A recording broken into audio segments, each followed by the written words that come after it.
Hello and good evening, everyone. Welcome back to our leftist sports show, Beyond the Red Zone. As far as TIR goes, we'll be back live tomorrow doing our Talk to Jason About Anything Holiday Edition show. That's right. Call in and sound off on whatever you'd like to get off on your chest. I don't know if I said that right. Get off your chest, not get off on your chest. Oops. Just be quick about it because they charge me by the minute. So if you're enjoying what you see here on TIR, please give the show a like. If you haven't already, please hit subscribe and don't forget that notification bell so you know whenever we go live. Those passive gestures go a long way.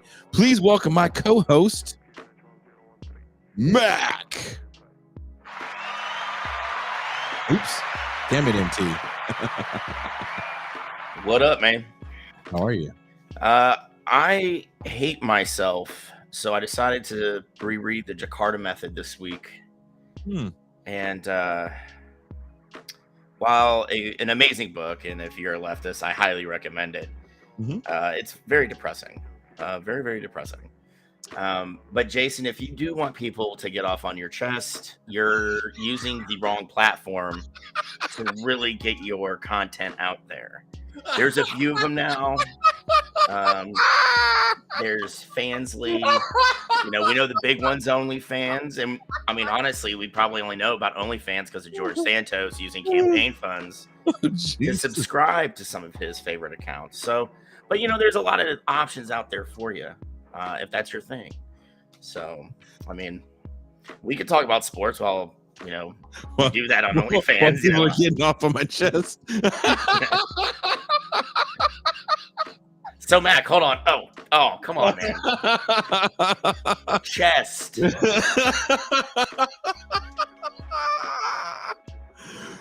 That is maybe the biggest oops I've ever had in the very opening moments of a show. So I apologize to everyone watching. I hope there's no children watching. Yeah, please, guys, don't bring your kids around us. And not because it's a bad thing. We have filthy language and we talk about MLK and his pog era. Like, that's not what the kids need to hear. Someone said there needs to be an alternate universe TIR Wikipedia of just the side characters. Because we created another one in the champagne room last night. Man. Oh, God. Who was it? Racist Slick Rick.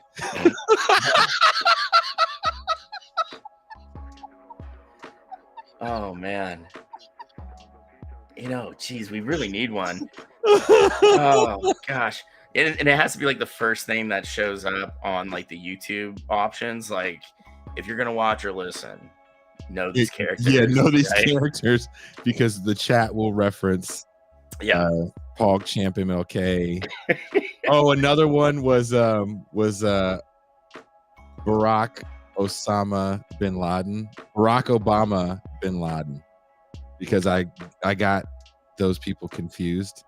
So we started doing Barack Obama writing the letter to America.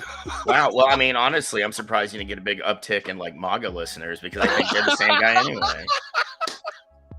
It would have been right up the MAGA people's. Dude, they would have been getting off on everybody's chest. Oh, dude, yeah. Oh, gosh. They probably got off on their own. Now, the sad thing is it's like, I can already see like the comment section or like the comments on YouTube. Like, that's right, Osama and Obama are the same person, but why are all these black folks on? I don't get it. What are they so in a tizzy about?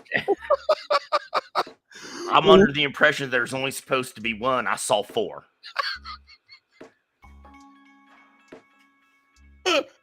We went for 2.5 hours last night in the champagne room. Oh man, those are the best too, because at a certain point you're hitting delirium. Oh, we did again. When you start creating new characters. Yeah. And I was doing raps as racist Slick Rick. Oh man. We have a lot here to cover on Beyond the Red Zone. First, I want to do a quick NFL roundup. Mac, here we are over halfway through the season, and usually now we know what teams are serious contenders for playoff berths. Mac, who is in And who is out? Let's start with hold on, I have a playoff picture right in front of me. Let's start alphabetically with the AFC East. Or Central, JFC North. Yeah, the AFC North, formerly the division formerly known as the Central before, Houston had to come and fuck everything. I mean, we only had the Panthers in the NFC West. The Cowboys were in the East. I mean, like, it made sense. And then Houston's like, oh, let's fix all this stuff. No, the North, honestly, I've said it a million times on the show. The North is the toughest division in football right now. Looks like it. When you've got a team who can't break 20 points a game in the Steelers that still are somehow above 500 and in the playoff hunt, like, that's kind of nuts. The only team I will say, sorry, buddy, that is absolutely cooked right now are the Bengals in that division, because you can't lose Joe Burrow and replace him with stiff number one, and expect to have the same results, So, honestly, Baltimore is probably the best team in this division, but we've all seen what happens to Baltimore in the playoffs. They do just awful. I don't know what it is. If it's like the bright lights, the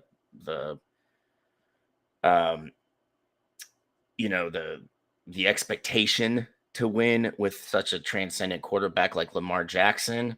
But they kind of collapse in the playoffs. I like Cleveland. Even with DTR back there, I think Cleveland has a shot. I'm scared for my Broncos playing Cleveland right now. We're on a bit of a hot streak. The defensive secondary. Wait a minute, a bit of a hot streak, my friend. You're on a fucking heater. Like, you are. Look, just hand after hand at the blackjack table in Vegas right now. You're just cleaning up. You know what? In real life, that's happened to me. I walked away with over $3,000, killing it. Yeah, but that streak doesn't last forever. Does it come to an end this weekend in Cleveland? I know DTR is starting. You and I have feelings about DTR as, excuse me, potentially a very good NFL quarterback.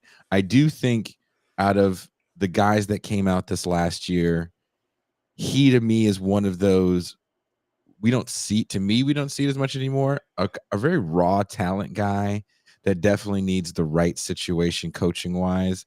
I don't know if Cleveland is that situation for him, just for the simple fact that it is such a traditional hot seat for quarterbacks. The last young person that I've seen thrive in Cleveland's name was Bernie Kosar, and that was 1985, I believe, in the supplemental draft when he comes out. So yeah. I don't know. I don't know if DTR, I think the fact that he got picked so low, expectations won't be there, so that's going to help him a little bit. And I don't think he'll be able to deal with this Denver secondary that again is playing. Denver secondary hasn't played this good since they won the Super Bowl in 2014. Yeah. The no-fly zone secondary. And these are guys, for the most part, they're all no names outside of Surtain. Well, I guess Justin Simmons is very good. Yeah, I mean, Simmons is a roller coaster ride, though. I mean, when I was writing for BrownsNation.com in 2020, and Denver was just looking to move him, I was like the guy that's like, dude, the Browns need to swing a trade to pick him up, because at that point, their safeties were just ass. And Simmons would have been God, he would have been great in a Jim Schwartz defense. He really would have. But and like the thing is with Simmons, he'll have like a good year where it's just like, holy shit, this guy's one of the best safeties in the NFL. And then he follows it up with just an absolute turd burger, and I hate saying that because he's a lot of fun to watch, very instinctual player. But yeah, I mean, Denver's defense is playing extremely well right now. Russell Wilson looks like he's kind of like shaken off the trauma of last season, playing for, that awful head coach that they had before they swung the trade for Peyton. But no, I mean, Cleveland by far has the best defense in the NFL right now. Myles Garrett, if he doesn't win Defensive Player of the Year, that is highway fucking robbery, because he completely changes the game and how you have to scheme for it and plan for it. And then on top of that, Cleveland's defensive secondary, which used to be, laughable at best, is arguably one of the best in the NFL right now. If there's a weak link for, excuse me, guys, Cleveland's defense, it's the linebackers, and they're not even that bad. And I think Stefanski, and you gotta think the Browns have been dealt a horrible hand in losing Nick Chubb, who is arguably the best running back in the NFL. And I think he is the best running back in the NFL. Yeah, I agree. But and then losing your alleged rapist quarterback, who is starting to heat up a little bit. And I did say alleged, so haha, fuck you, Deshaun Watson. You can't sue me. I mean, he can, have fun with that whole blood from a turnip thing. No shit. Like, you can't get water from a rock, homie. Sorry. Yeah, I can just see the court now. We're gonna garnish there's only $14 in your account. Yes, Your Honor. Have fun with that. Yeah. Enjoy, bro. Enjoy. But no, I mean, I think DTR, Stefanski needs to open up the playbook, because I watched the game on Sunday against the Steelers, and it was mostly just, screens and short throws. DTR can get the ball down the field. So what you need to do, Cleveland's running the ball very well with Kareem Hunt and the young kid Ford in the backfield. You're getting the defense to play in the box. So let him go over the top and throw to Amari Cooper. I mean, there's a reason Cooper's registered 64,000 yard seasons, right? By football years, he's long in the tooth, but he's still putting numbers up. And he did it last year with Jacoby Brissett and Deshaun Watson throwing him the ball, right? Amari Cooper is legit, I think Jerry Jones is really probably kicking himself in the ass for moving him for a second rounder. Because can you imagine CeeDee Lamb and Amari Cooper on the same field right now? It's not fair. No, it'd be fucking ridiculous. It's not fair. Yeah.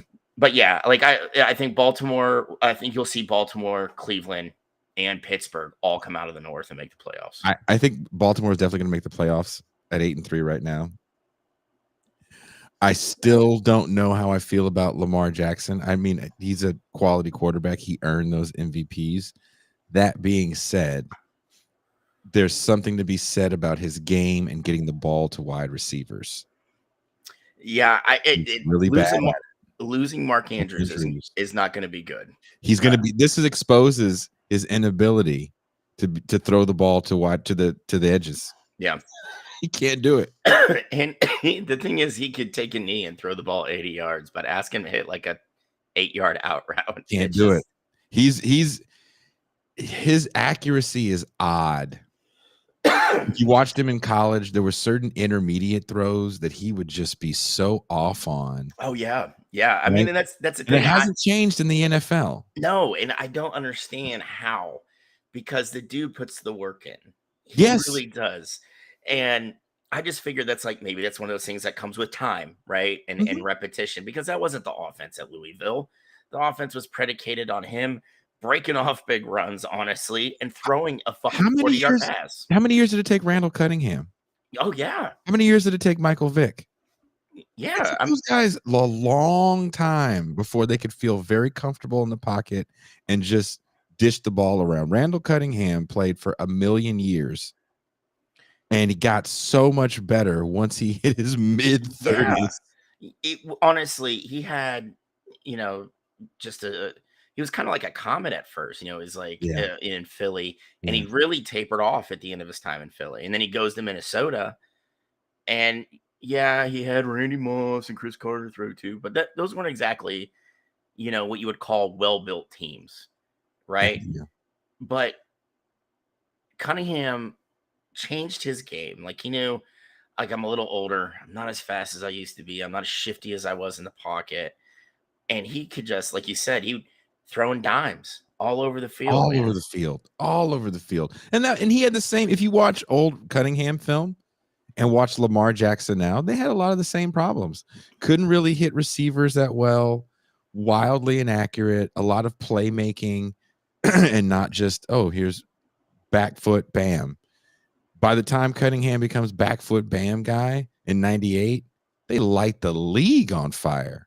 Yep. This field goal is what stops them from. I was terrified if the Broncos had to play the Vikings. Oh, dude, yeah. I mean, can you? They were a steamroller. Yeah. They were a steamroller. So enough about the old school. The AFC West, the Chiefs lost a very good game to the Eagles. The Chiefs still look like the class of the West. I don't see anyone swooping in and beating them and taking the West. That being said, what's going on with the AFC West? Is anyone else going to come out of the AFC West in the playoffs? No, I mean, dude, Vegas. I like what Antonio Pierce is doing in Vegas. Yeah. Just letting them play football. Like there's no, this is my system. This is how we're gonna do it. Pierce is just like, nah, fuck this, dude. If you have to scratch out plays in the dirt, do it. And I think that's important, especially considering when you read about the end of McDaniel's tenure in Vegas, you're just like, holy fuck, dude, you shit the bed. Like that man's never getting another head coaching interview again. We'll see. I honestly, after when he's arguing about the Patriot way in Vegas, like no executive is going to be like, so you're really going to back up your former team when you are in control of this team? No. The Chargers are a joke. Why? Here's a team with one of the most exciting quarterbacks in the NFL, young quarterbacks in the NFL. This is actually kind of a renaissance of the quarterback position, I think, in the NFL, as you've mentioned before on this show. Teams are catering their offenses to the strengths of their young signal callers. Keenan Allen, who's got to be 109 years old. I feel like he was at Cal right after Marshawn Lynch. No shit. And the thing is, it's like he's still steady, and you have Eckler. Yes. Austin Eckler's still there. And then when you look on the defensive side of the ball, like, why is this a bad team? I will tell you why.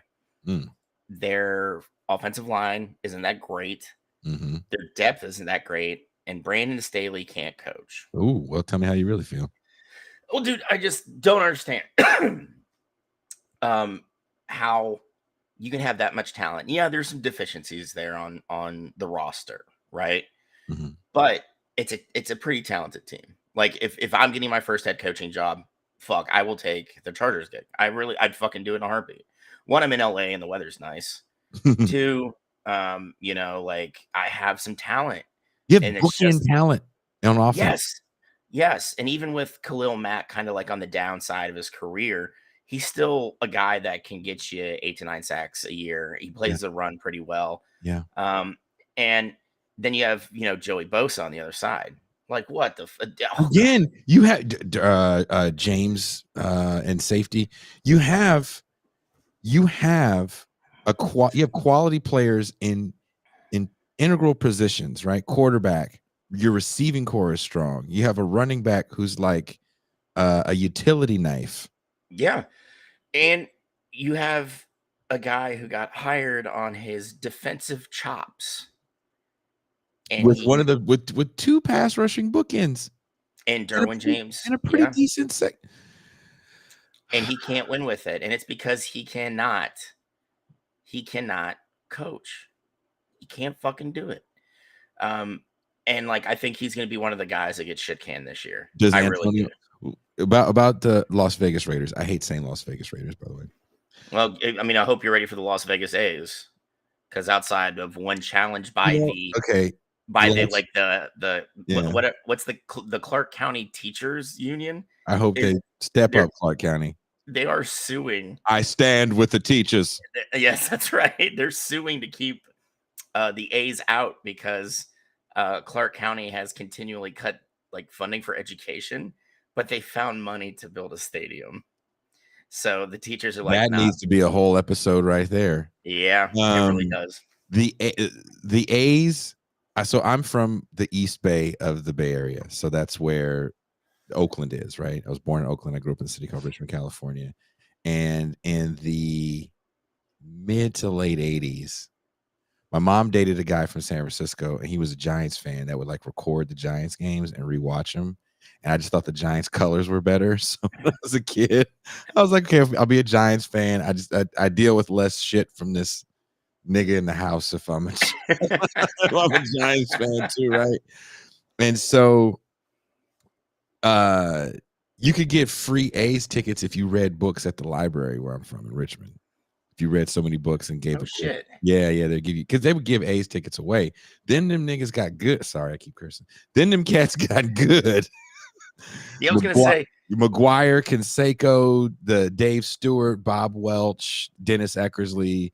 I mean, the all only two these black cats. guys on that squad, Jason, were Ricky and Dave Stewart. Ricky, Outside of that, no, Dave Parker. oh, Parker was there too. Yeah, You're right. Carly Lansford. The A's had squad 1 through 8.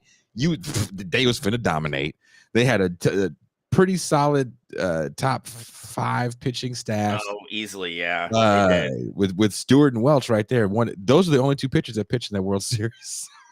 Dude, and you know what's funny is the Bay Area World Series. I was there visiting my dad in '89. Yeah, and we were leaving Candlestick when the earthquake happened. Jesus. We got stuck on the bridge. We got stuck right before getting onto the bridge. Oh.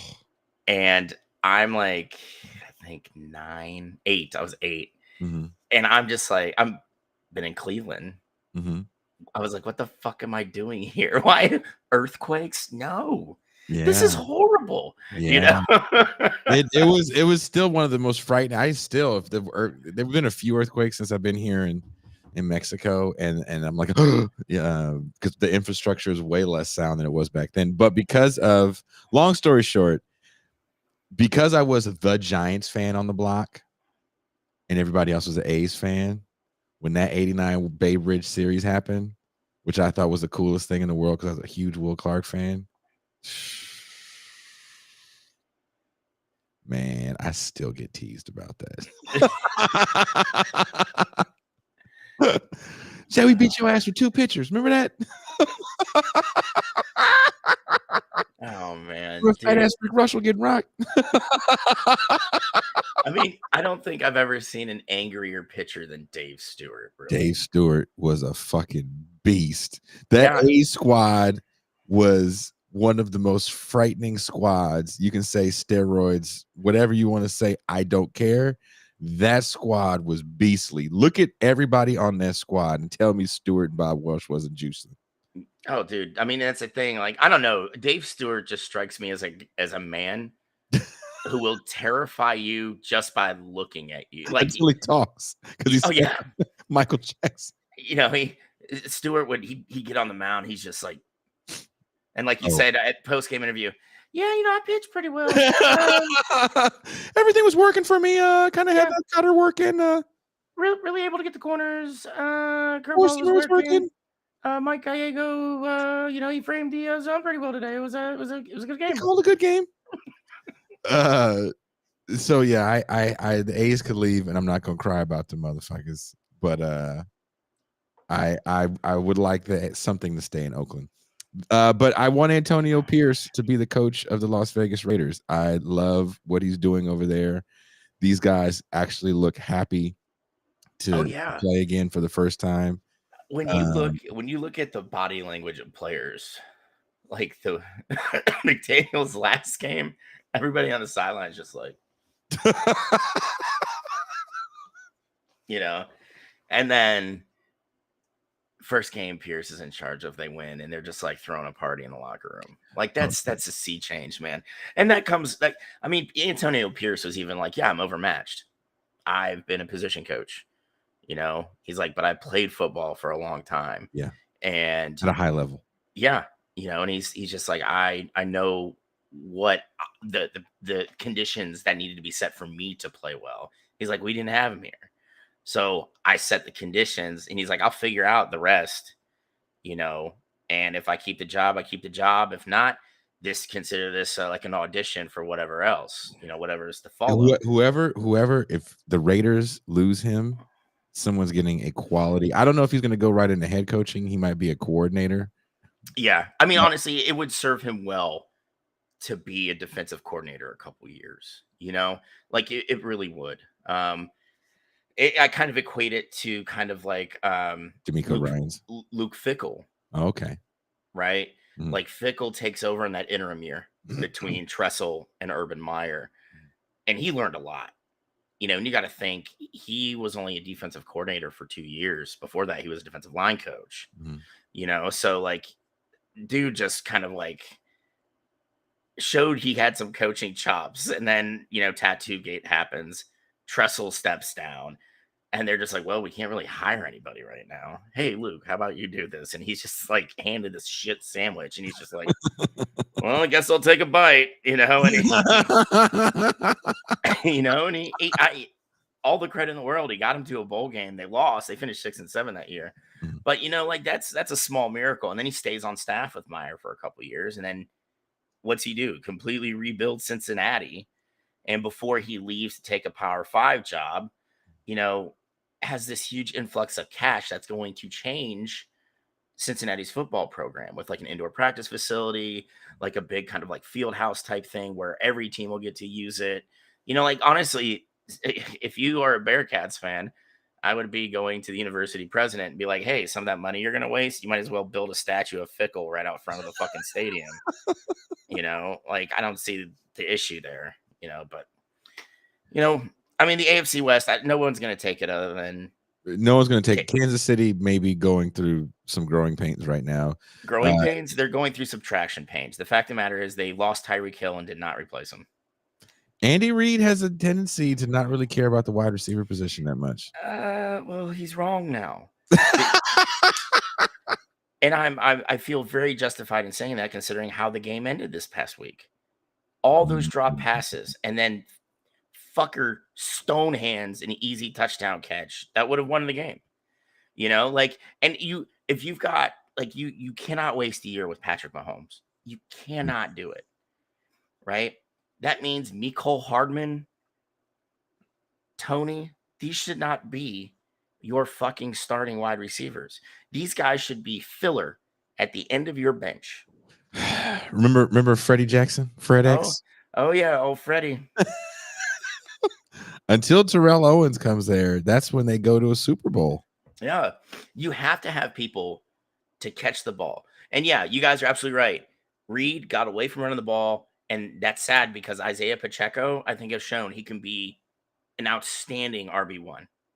And if you have that and you've got a bunch of stone-handed fucking idiots on the outside, run the ball or find a way to get the ball into Pacheco's hands, whether it's screens or jet sweeps, whatever the fuck, right? Like Andy Reid, pull some Wazoo stuff out.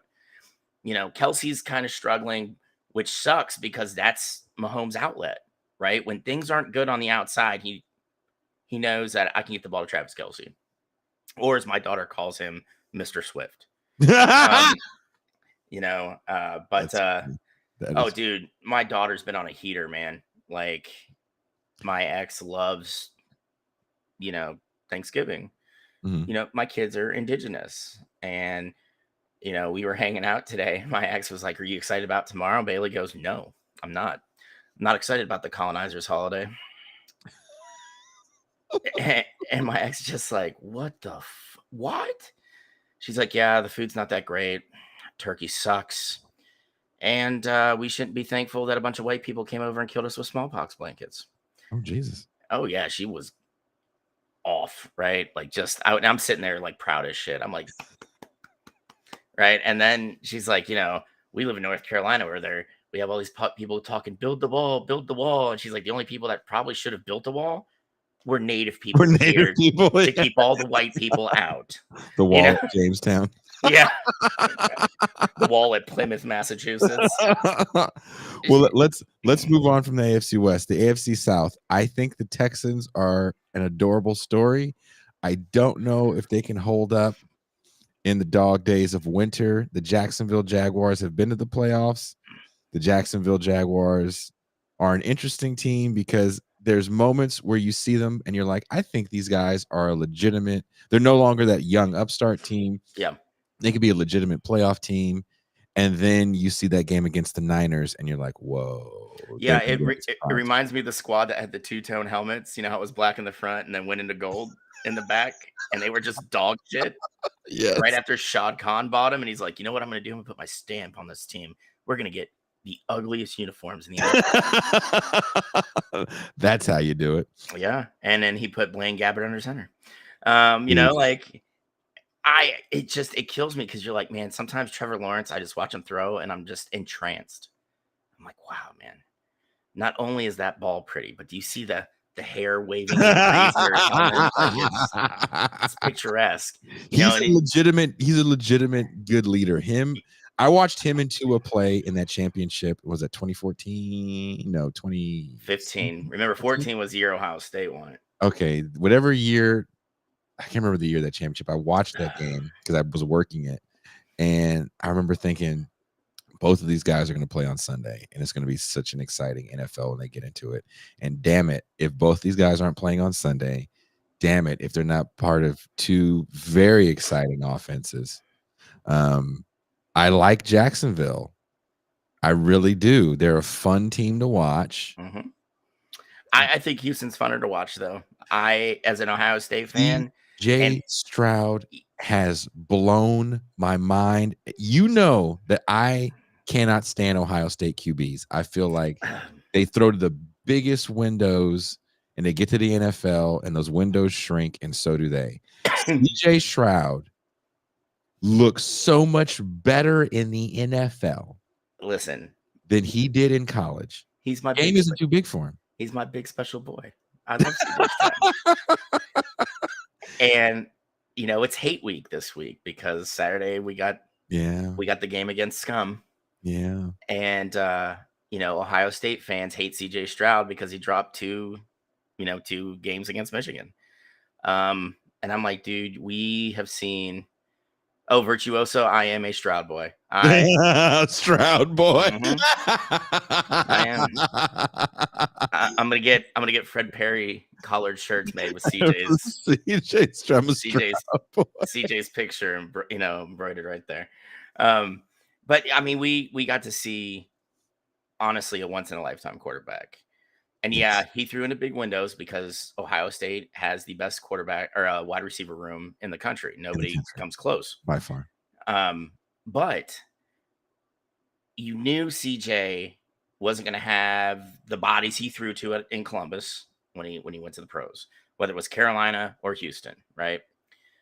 But CJ can put the ball anywhere he wants, whenever he wants. Period.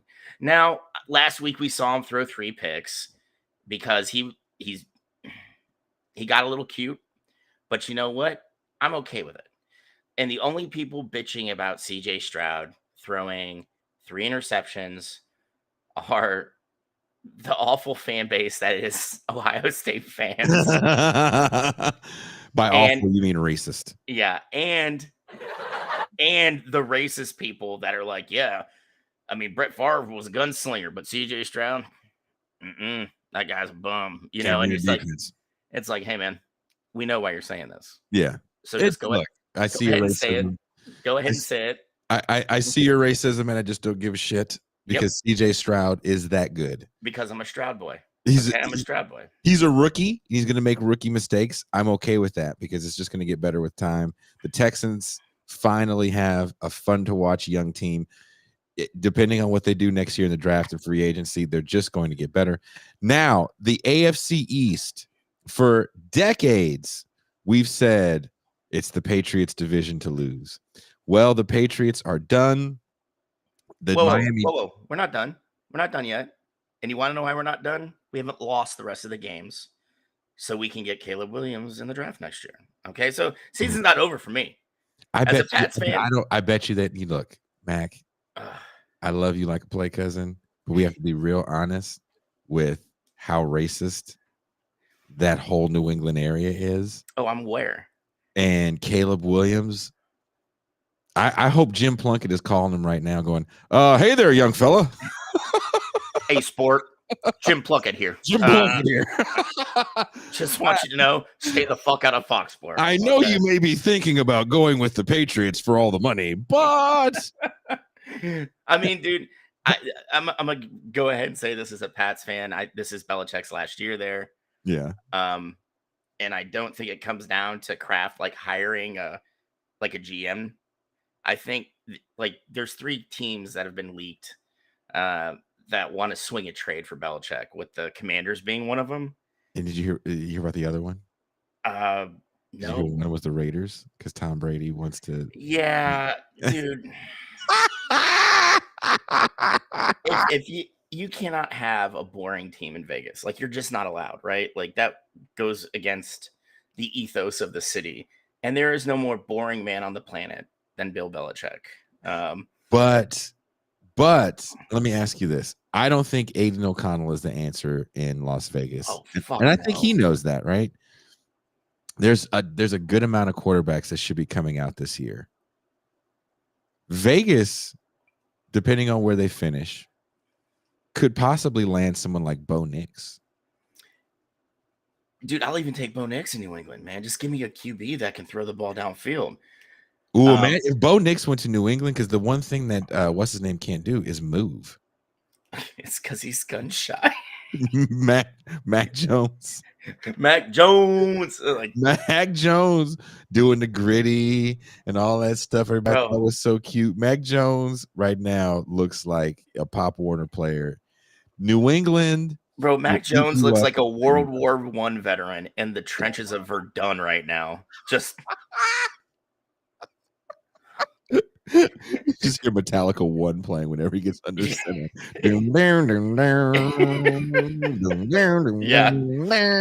But let's talk about the important teams in the East because the Patriots are not it. The Miami Dolphins, once again, are one of the most exciting teams to watch. Tyreek Hill continues to be maybe the most exciting receiver we've seen since Randy Moss. You know who they remind me of? And you're going to say, Jason, you're stupid. Remember the run and shoot Houston Oilers? Mm-hmm. That's who they remind me of. Watching Tua play with these guys kind of he doesn't throw a pretty ball like Warren Moon. Jesus Christ, Warren Moon threw one. Okay, when Warren Moon didn't throw the ball, he just flicked a wrist. Oh my God, Warren Moon threw one of those pretty spirals in the history of the game. Fucking if Warren Moon, if you're listening, we love you. We are Warren Moon fans. So Warren Moon is like, I love the Bad Brains. They're like one of those bands that let me know like it's okay to be a black dude and play this crazy music. Warren Moon is that dude. It's like you can totally play quarterback. You're fine. Yeah, you're fine. You don't need to do it. All this other stuff, all this newfangled running these fellas are doing. You don't need to if you don't want to. Yeah, I mean, dude, let's face it though. The Dolphins have beat the teams they're supposed to. Yeah, and have really struggled against like the upper crust. Right now, oh God, it did circle back to the Patriots, and I apologize everybody for that. But that game against New England, where New England took Hill and Waddle completely out of the situation, kind of gave every other team a blueprint on what they have to do to kind of slow them down. And what is that? Honestly, you play deep zone, right? You keep your corners up on Hill and Waddle. Kind of, I don't want to say bump and run because that's a very antiquated defense, but you kind of tie them up at the line of scrimmage. Don't let them get that kind of, steam going because let's face it, Waddle and Hill are both burners, right? But then you have your safeties playing deep to kind of add, to give your corners a little help. Now it does leave the middle of the field open for running, which is how, Miami beat New England that game. Mostert just went off. And can we just talk about like Raheem Mostert was an afterthought his first 5 years, gets to fucking San Fran, and now is literally a top 10 back. Like I love it for that guy. Love it for that guy. And he's up there in age too. So the Dolphins in the East are a fun team to watch. The Jets, sadly, we're seeing the end of the Zach Wilson era in New York. What was it? Like 3 episodes ago, I told you guys Zach Wilson is not your dude. And this is coming off of like that like 3-game stretch where he played okay, like he didn't turn the ball over. But I was like, he's not it. This guy is not going to get the Jets over the hump, right? And you're wasting another year of a pretty good defensive team that has, with Bryce Hall at running back. I mean, their offensive line is horrible right now. Like they've used 37 different combinations on the offensive line this year, right? Was it all Zach Wilson? I mean, Wilson's just not good either. Like you cannot, this is what kills me. I need NFL GMs to stop drafting guys after one good year of college football. Ooh. Mitchell Trubisky, case in point, Ooh. only started 1 year, Ooh. 13 games, and is just a very highly picked, serviceable backup who honestly should be starting in Pittsburgh right now over Kenny Pickett, because Kenny Pickett has literally set the NFL record for the worst touchdown percentage at 1.9%. No other quarterback in the NFL history is below 2. Jesus. Okay. Um, but, like Wilson had one good year, and that was BYU's independent years where they were playing, CUSA teams. I think they had a couple MAC teams on the schedule. Like the only rough game they played was the Holy War, against Utah. Yeah. That was it.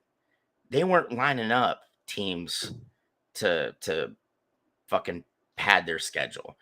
Soccer pizza. I'm gonna tell you right now, for me, you need 2 good seasons. I need to see 26 games, of film, because that way I'm gonna see every one of your tendencies. And I Right? can see you improve. Yeah. Like Trubisky, like that kid, I feel bad bagging on him, Jason. I really do. But he should have never been a first rounder, right? Just no, because you weren't going to see an improvement. This was the first time anybody had seen him. He played in a very pass happy offense in Carolina, and he threw a lot because Carolina's defense is what we like to call butt cheeks. So they played behind a lot. So it was a lot of slinging of football. Mhm. So he's going to have stats, and he's playing against ACC teams. And at that point when Trubisky was in college, all the ACC really had was Clemson. Florida State was Florida State under, Willie Taggart. Miami wasn't that great. David Cutcliffe was winning like 8 or 9 games at Duke. The ACC wasn't a decent conference. So, you're going to put numbers up like that. And I give me 2 good years, man. Give me 2 good years. And they don't have to be like Caleb Williams last season, where he's throwing for like 4,300 yards and a million touchdowns. Like just give me 3,500 yards. Let me see you make your progressions. Let me see you hit those out routes to the sidelines, you know. So I can see kind of like how you've grown as a QB. I can't do that in 1 year game film. But NFL GMs just see, oh my God, he's 6'4". Oh, he's Yeah. 225. Oh, he can move in the pocket. Yeah. That'll definitely transfer to the NFL. Not all the time, bro. Not all the time. I'm sorry. And not when these guys look. If you're drafting first, that means your team has a lot of deficiencies, and it's hard. Real quick, Bills and Colts, will they be playoff teams? Neither of them. Really? No. Josh Allen is 7 games straight with at least 1 pick. I don't know what happened to Buffalo. No idea what happened to Buffalo. That team has got so much talent, and they are like, they're just not playing to their potential. You don't think they're a wild card team? With, I think, 3 teams coming out of the North, it's going to bump, most likely Buffalo or Indy or both out, depending on how the season falls, And honestly, Indy doesn't need to be in the playoffs. What you do is, like, why would you, and this is what kills me, Indy, why would you want to get in at 9-8 just to say you got knocked out in the wild card round, and then your draft pick is what, low teens, early 20s? Like you need you honestly need more talent to support Anthony Richardson when he comes back from his injury. And on top of that, I would be breaking the bank to pay, for an offensive line that is going to keep Richardson upright.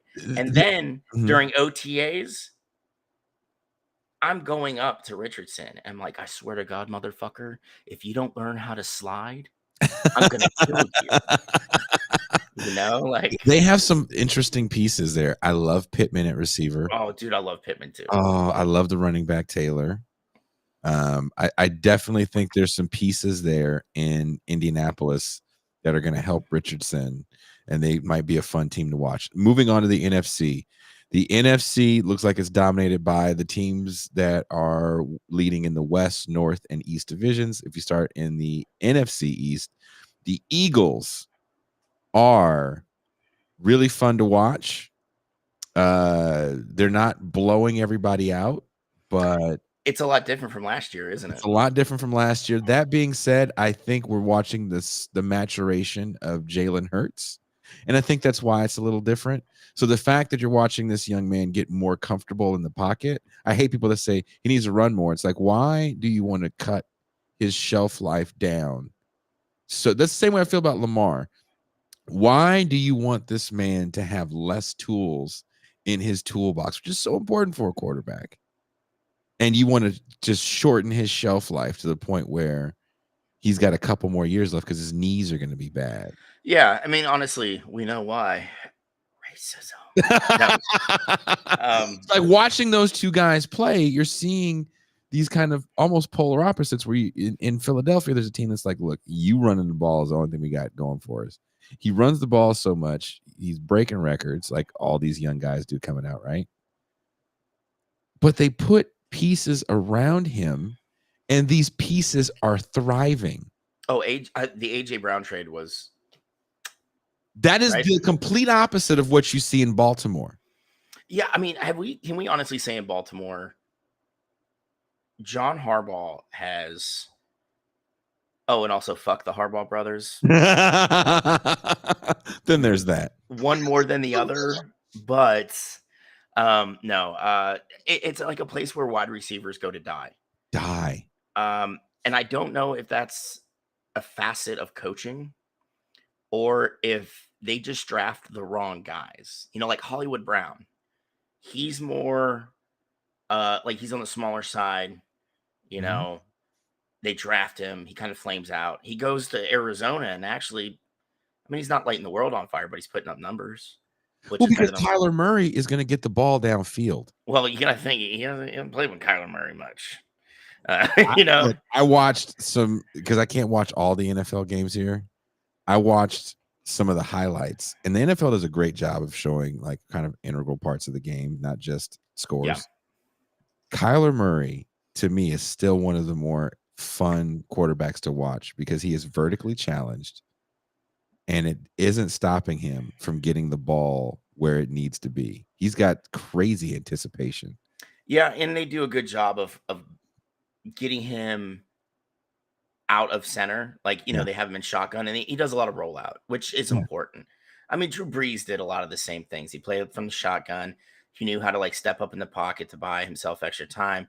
And, you know, New Orleans had a really specialized blocking scheme where if you ever watched a New Orleans game, Mhm. they had wide splits, like really wide splits on the offensive line to make sure he had lanes where he could see where the wideouts were, which very smart, right?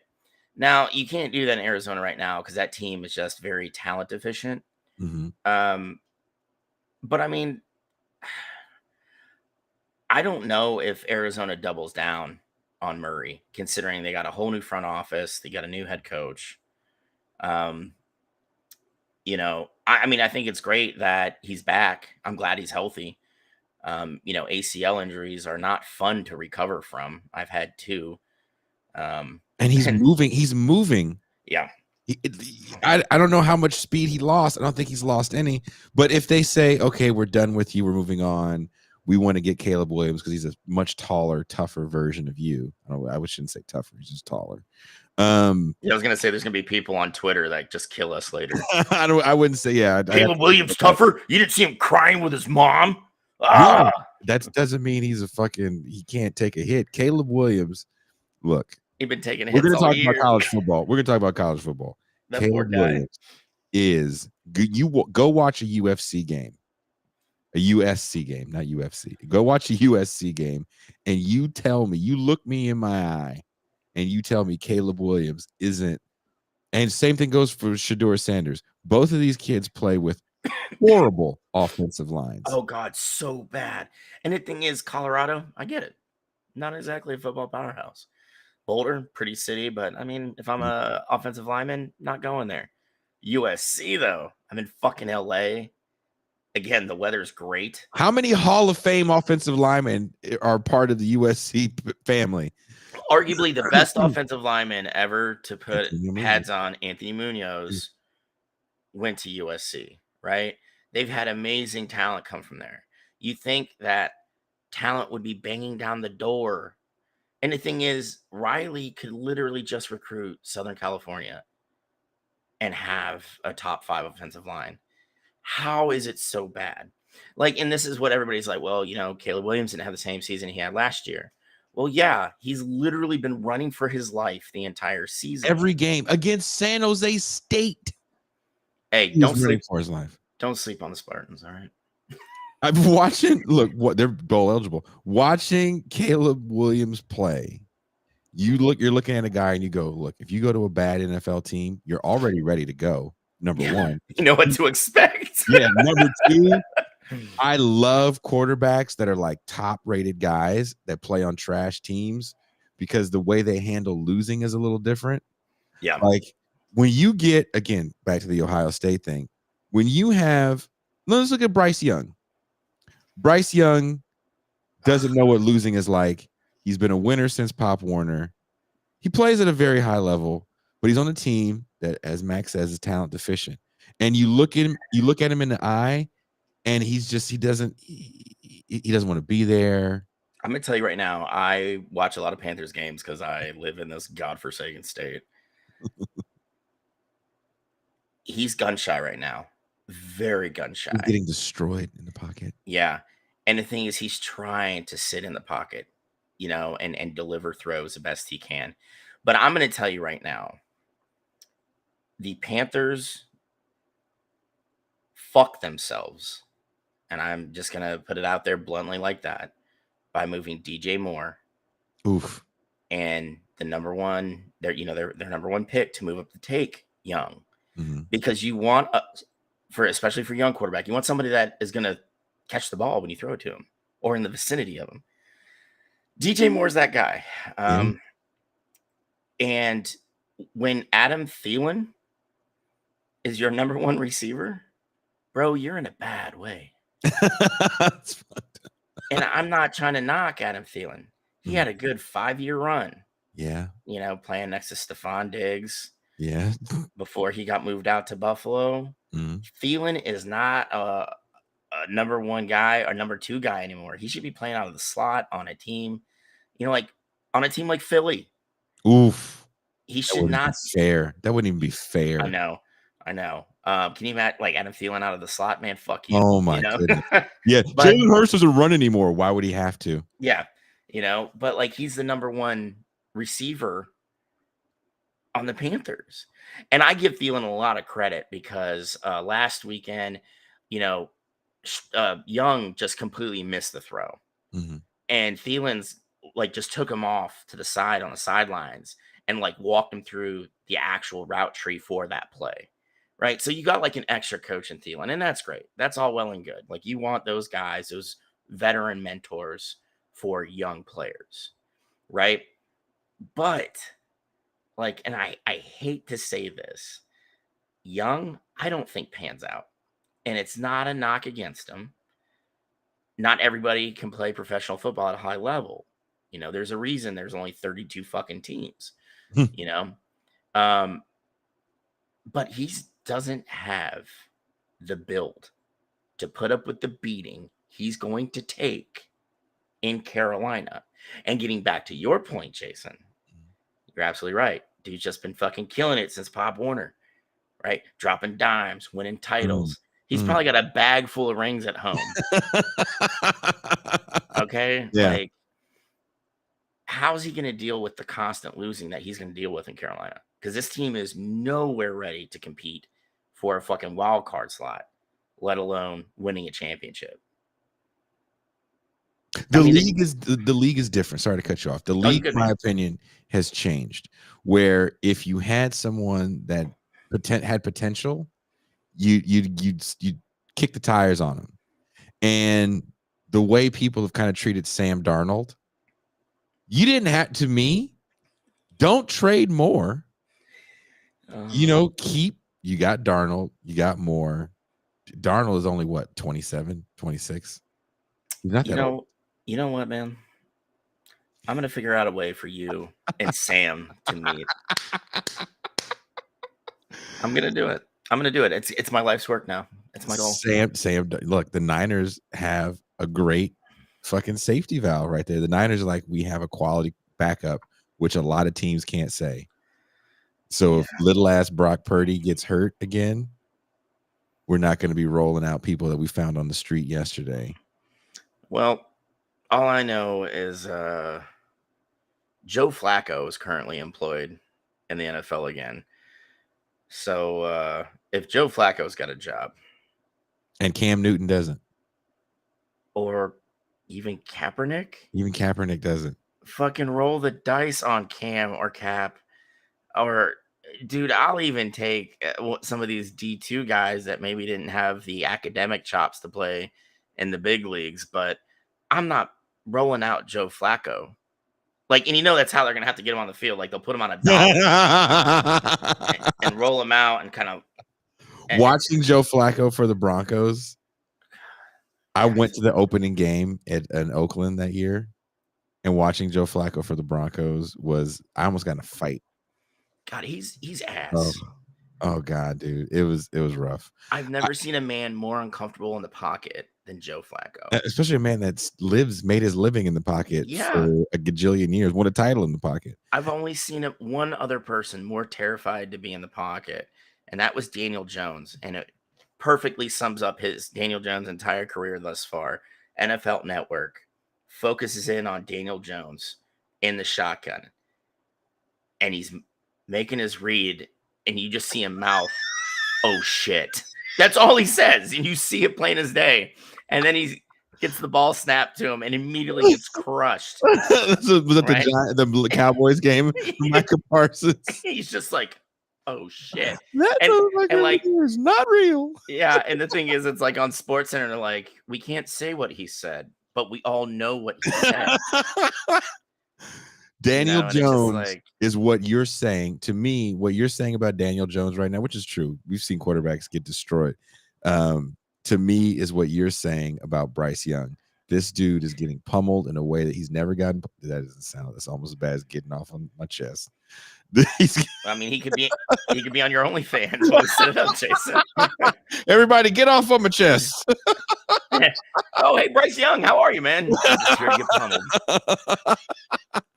Bryce Young is getting destroyed. So, are the Eagles the class of the NFC East? Can the Cowboys swoop in and win the division, or do you think the Eagles end the year at 16-1? Dude, the Eagles are that's too good of a team, man. That is too good of a team. And the thing is, they're finding new and creative ways to win every week. Like, this is a defense that should only be allowing the points that the Browns defense are allowing, but like last week they let like 30 something points and still pulled it out. Like, whether you like W is a W, whether you're blowing a team out or you're winning ugly by 2 points, like all you got to do is get W's on the board, man. And on top of that, the Eagles are a team that just continually drafts so smart, and they are ridiculous. That general manager they have getting in and out of the first round to continue restocking every position with first round talent. Like, that's not even fair. And I really like Sirianni. I really like Nick Sirianni. One, he played football at Mount Union, which is a D3 football powerhouse. And when I say D3 football powerhouse, they won 13 straight national titles at one point. Like, that's absolutely fucking ridiculous. Try getting off on their chest. Yeah, they not gonna have it. Okay. Purple Raiders don't have people get off on their chest. They get up on your chest. Okay? They should really hire us for the marketing department there. The Purple Raiders. That's right. We're getting off on your chest. Just have somebody on Skeet in the background. That'll be great. No, but like Sirianni's a great coach. It's something else, man. It's a good team. And honestly, the Eagles, I think just crush the East. I think, and Andrew, I'm with you. The Lions, I think, crush the North. I want to go straight to the Lions because I was Yeah. on Majority Report this morning, talking to Emma Vigeland, and they warned me because I was having like technical problems. They're like, Jason, if you talk about sports, we're going to lose half of our viewers. And I was like, fuck that. I was like, are you serious? They're like, yeah. So don't do it. And so, Toussaint had gave me fashion tips for the show for my appearance, right? And so my jacket is a Broncos jacket, and Emma was talking about it or something. We said something about the Broncos, and I was like, Emma, can you please admit that Jared Goff is a quality NFL quarterback? And all of her East Coast comes out of her. You know, she's like, you can hear all that fucking. I think she's from Jersey, like that accent, and she's like, "Oh hell no, he's a middle tier guy. He's a middle tier. He's middle tier." And I'm like, what? Says the Giants fan with her next door neighbor playing, the starting quarterback for fucking the Giants right now. Tony D'Amico, DeVito kid, he's over there. The DeVito kid, no. Jared Goff is. People don't like to say this about Jared Goff. I think I said a million times. My daughter played against him in high school. It was like this dude was playing like a grown man back then, and you saw him at Cal with an okay Cal team. You see him in L.A. take a pretty good Rams team to the Super Bowl, a very unexciting Super Bowl. Oh, one of the most boring Super Bowls ever, like experience ever. Yeah, he was young. He was in his third season. I believe so. Yes. You see him now; he's still under 30. Yeah, he looks more comfortable than he did. Oh my God. For him to look more comfortable in Detroit. And Detroit, again, this goes to my point of don't just kick the tires on a guy. See what he's got. When he first got to Detroit, he wasn't lighting the world on fire. But you have a guy that seems like he really wants to be a leader. And no one's really complained about him at every level of his play. No one complained about him at Cal. He didn't really see people complain about him in LA. The only one that did was Sean McVay. Like, why don't you like him, Sean McVay? It's because Sean McVay was only a couple years older than him. Maybe that's why. I think why? Because I think Sean McVay's girlfriend was like, "Who's that Goff guy?" I don't know. He's some Christian punk. I don't know. Hey, don't talk to that blonde-headed fuck. Hey, you know what? Calls the boss. Hey, get him out of here. I'm done with him. You know what? I need an old guy who's broken his neck 3 times. Give me Stafford, okay? I'll show you. I want Jared. Win a Super Bowl with I'm a Broncos fan, and I always want my team to go to the Super Bowl. But realistically, I would love to watch the Detroit Lions for the first time in their history go to the Super Bowl with this guy that everybody says is trash. And when people say he's a system guy, I'm like, look, show me a system where you just threw anyone in and they thrived to this level. Because yeah, I mean, I think Dan Campbell, Jason, is the key to all this. You got to think his first crack at being a head coach was interim in Miami on a really bad team. And he had those guys, I think they went 5-2 down the stretch when he was the interim. Almost got him in the playoffs. And he doesn't even get there's no consideration of him being the full-time guy. Right.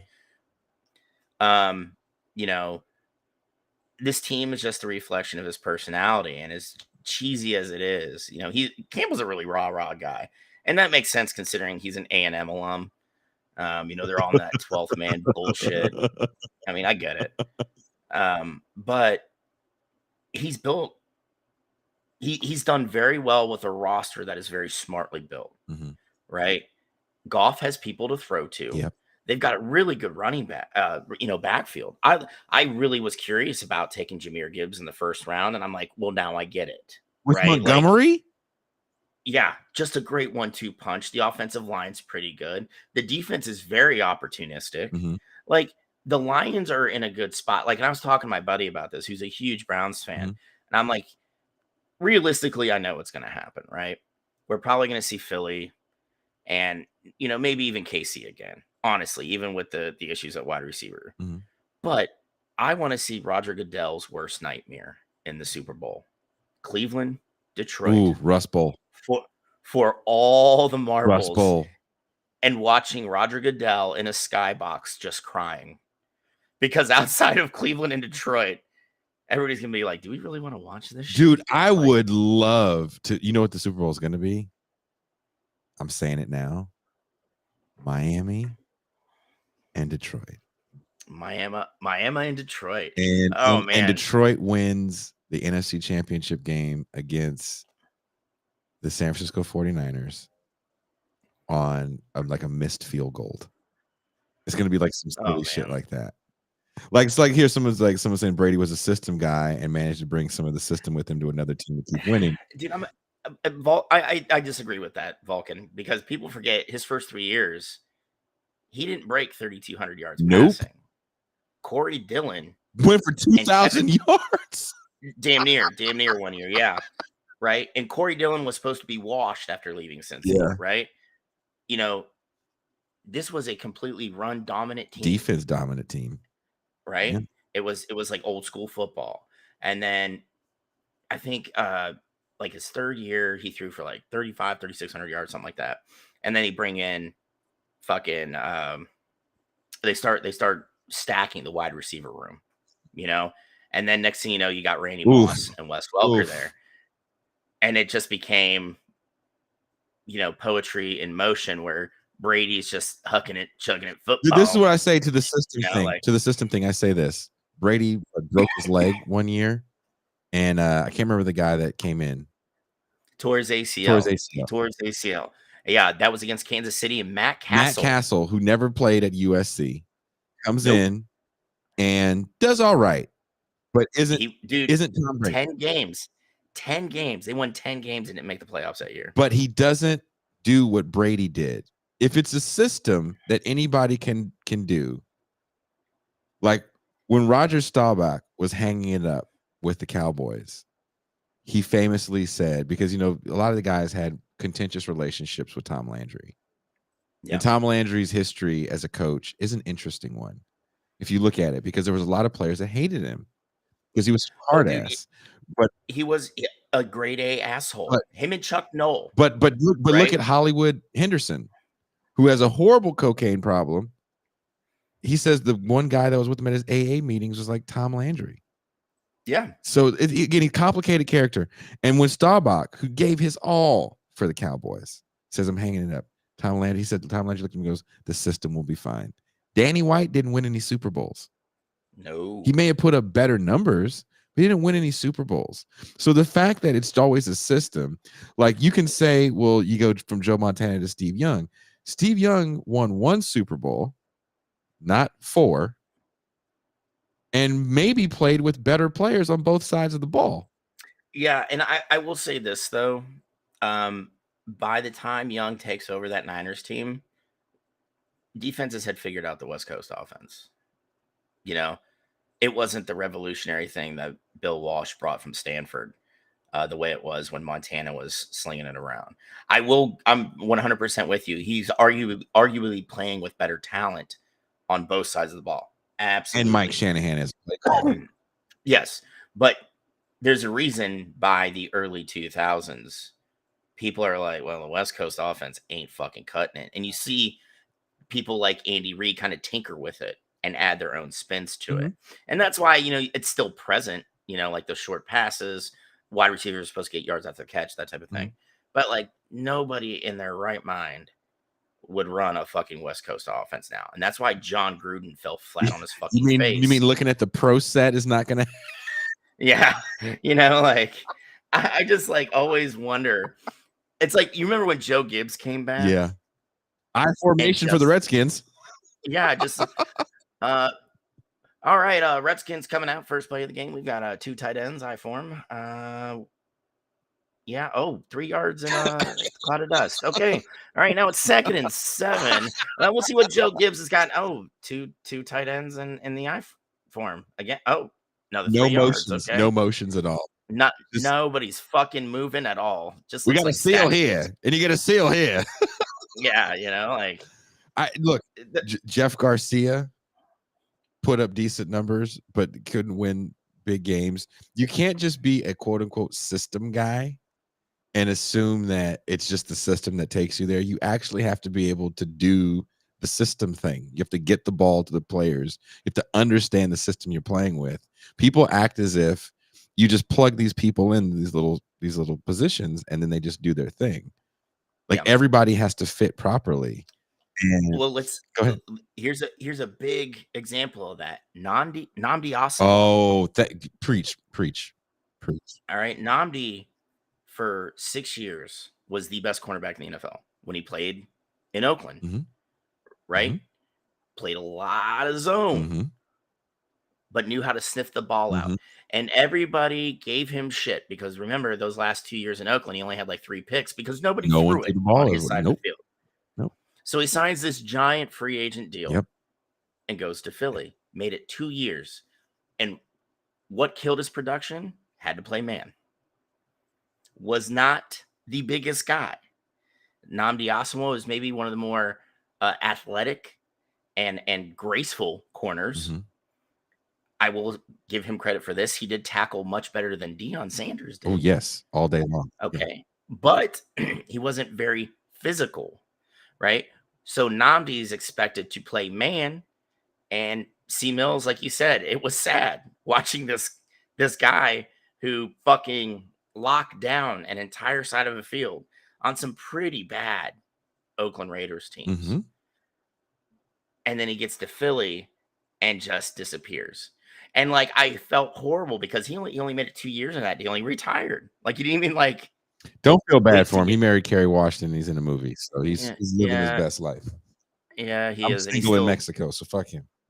yeah, well, that's fair. That's fair. Um, Like I want to marry Kerry right? Washington. I'm not gonna lie. I'd punch you in the nose. Dude, I'd let you punch me in the nose if we can marry. You get with that Kerry Washington? All right. Yeah. It's gonna be funny. Like Jason's gonna call me up. He's like, Matt, get your ass down here. I gotta punch you in the face. I'm Sorry. like, Kerry's orders. Carrie's there? Oh fuck, dude. Okay. It's the only Kerry that matters for me. That's right. And then once you punch me in the face and be like, Carrie, I'm gonna need $100,000 to keep quiet about this, or I'm leaking this shit like the Puffy case. I'm going right to none. Crying ass Namdi Asamoah. And he does like a love and basketball thing. And he's like, I want to play you for your heart. He's got a lockdown Kerry Washington on the fucking And you see him put his helmet on though. And he's one tear rolls down his cheek. It starts to rain.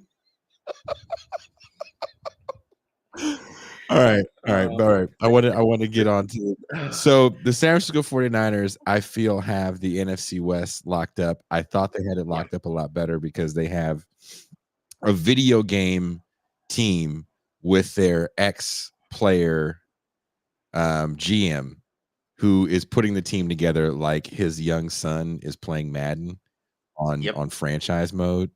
Dad, it's not you even totally need to trade for Christian McCaffrey. yeah. Hey Dad, we can get Chase Young for a third rounder. Dad, we can totally get the most frightening defensive ends if you just do this thing. And it's ridiculous. Like getting McCaffrey for what they got him for was fucking amazing. Now, and I will say this: the reason they're able to bring in McCaffrey's salary is because they're not paying their quarterback anything. Now, That can't last forever. Nothing lasts forever. Nothing. Not a fucking thing. Everybody's like, the Browns, man, they got the most salary cap space in the league right now. You know what happens next year? Watson's almost going to make almost $100 million. The shitty thing is, next year will be year 3 of that deal, Jason. That's true. There's a comment. Virtuoso says Niners is playing DraftKings with an unlimited salary cap on the app. Yep. That's fair. Yep. That's a fair comment. But this is the kicker. Mm-hmm. Say Watson comes back looking even worse than he did after the suspension in year 1. Mm-hmm. If the Browns cut him, $260 million dead cap hit. Cannot do it, right? So they're kind of stuck with him, you know. But like, you cannot discount the fact that Purdy was playing good football. When they went on that kind of like losing streak, you're seeing the limits of what he can do. Mm-hmm. You know, and I wouldn't say Purdy is right guy in the right time. I think it's more like right place, right coach. You know, Kyle Shanahan has shown he could win with a lot of different, pieces. He turned Raheem Mostert and Jeff Wilson into a backfield that ran for 1,800 yards. Yeah. It's in his genes, man. That's how his dad is. He gets it. And dude, again, I'm gonna say this again. How were the Browns so bad when they had Mike McDaniel and Kyle Shanahan on the sideline? How? Well, Johnny Manziel, like, he raises his hand in the back. I think I might know. Hey guys, I'm kind of humbled, but I'm gonna go ahead and say it was me. Those two, I can't remember the name of that series, but the one they did about Johnny Manziel and the one they did about the Florida Gators were so kind of horrible. We want to talk about like rehabilitating bad people's legacies. Oh, dude, yes. And then that's what kills me with like what Netflix is trying to do with sports right now. Like they had a live golf with some of the the golfers, and which are like the pariahs of the golf world because Live is completely funded by the investment fund of Saudi Arabia. Awesome. And they got it. They really leaned into F1, which is honestly there's only one more world sports organization more corrupt than F1, FIFA. And that's FIFA. And then they just ran a shit show of a race in Vegas. People said that was a hell of an event to go to. I wasn't there. Dude, I'm sure it was if you could afford it. I mean, at that point, you just go to Vegas for the party. That selling that kind of stuff is what it's about. It's about the experience, and NASCAR doesn't get it. It's because NASCAR ain't got to do it, Jason. It's about racing, left turns, rubbing, and if I told you all of the features that are included at the Las Vegas Speedway, where EDC is, that they were telling me about things they had to do to bring young people in to watch NASCAR. Oh, dude, I had to babysit a color guard. I thought you were saying down at Charlotte Motor Speedway. A colored girl. No, color guard doing things with flags, Jason. God, I mean, I wouldn't be surprised. There might be some more. I had to babysit a colored girl. Can you imagine that? Me. Just absolutely nuts. Is this how I get thanked for my service? This sounds like a buddy cop movie. Yeah. He's an ex-Marine. She's colored. That's a CBS sitcom. What could go wrong? Laugh track ensues. But no, like my commander's like, hey, Mac, you hate NASCAR, right? I'm like, I absolutely hate NASCAR. And he's like, great, you're going to be in charge of the color guard down at Charlotte Motor Speedway. And I'm like, why would you do this to me? He's like, well, because you're going to be staying on the infield and I need you to like herd the color guard when you guys are done. Herd? Oh, dude, like keep them from fucking being idiots because only rich people sit on the infield, right? And I was horrible at that. Like I didn't have a drop of alcohol, but I end up when we get back on the bus, there's this dude who's 23 years old with a shitting grin on his face that I looked for the entirety of the race on the infield. I'm like, where is this fucking guy? Mm-hmm. And he's in one of these like $1 million RVs, like fucking the owner's daughter. Oh, that's not good. No, considering she was underage, horrible. Oh. She was 17, right? And her dad comes to post and is like, I'm not saying anything because y'all are American heroes. Thank you for your service, but stay the fuck away from my daughter. Like that type of shit. And I'm like, okay, man. And my commander looks at me and I'm like, dude, I don't know what you at. Like, I can't keep track of 16 people where booze is just flowing freely. All these people with Confederate flags waving that are like, I love America. And I'm like, you can't have that. It doesn't jive. It's antithetical. Yeah, it doesn't work. you know, but like they like booze they're just giving them drinks and shit. I'm like, dude, I don't need, you know, and I'm miserable because I have to run around in fucking noise canceling headphones that are like squeezing my fucking brain, Yeah. dealing with the sport that I don't think is a sport. You know, like I'm just like, this is the dumbest shit ever. Like, I don't understand how people got into this. Like, take me back to the beginning when it was like people running from the cops and shit. Okay. Dude, Well, I'm down because you were on a real speedway, and for those that actually watch NASCAR, Strom, I know you enjoy NASCAR. I didn't know that the speedways, they actually kind of ride almost sideways, and the tires are like made for that. So when we were working EDC, which is a huge music festival at the speedway, they took the governors off the carts, so they go a little faster. Mm-hmm. And I assumed we could fucking take this turn. Wah, wah, wah. You tip that fucker over. Yep. Because when you work all the other festivals, those carts are going like, you know, especially like PGA Fest, those carts maybe go like 10, 15 miles an hour. Well, they can't be too loud. You don't want to fuck with people's backswing. Oh yeah, I fucked up and drove into some pros backswing. I was a mess on. They usually have people that stop you at PGA. But yeah, those tracks really cool. Don't try to take that in a regular car or golf cart. You will die. That being said, can the Seahawks catch the Niners, and can the Seahawks go to the playoffs out of the West? I mean, the Seahawks could be a wild card, but I don't think they catch the Niners. You don't think they beat them this week? No, I don't. Drew Lock is starting, right? Yes, I believe so. I mean, that's part of the reason why I don't think they're gonna win. I mean, Drew Lock.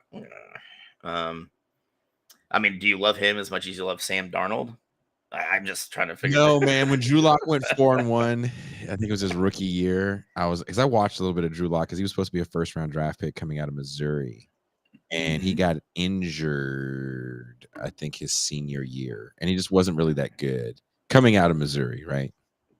Yeah, and it's Missouri. It's Missouri. No, you're right. It's Missouri. And so when the Broncos got him in the second round, I was like, oh, this could be an interesting second round pick. And then he does again. He goes 4-1. He looks really good. Then a bunch of changes are made, and he just looked lost that season. He was a starter. Yeah. He fumbled a lot. He does like almost Daniel Jones type. He kind of looked like he was going to be Daniel Jones, where he was going to get so gun shy that he wasn't going to be able to perform. And sounds like me. Oh shit. Next time Jason's on stage, like talk about his book, he's just gonna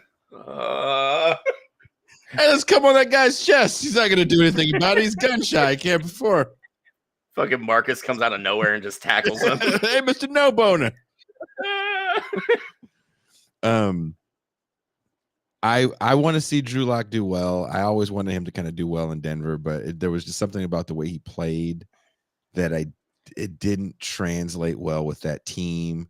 I wonder what he'd be doing right now with the way this team is right now, because I'm just saying, you got to think he lost the job to Geno Smith, and this is before Geno Smith goes off last year, right? Geno Smith looks like the guy that he was supposed to be when he came out of college. Yeah, that's what I'm saying. But like when he beat Drew Lock for that position, this is like the Geno Smith that's been like passed around like a blunt, you know, like he wasn't supposed to win. They made that trade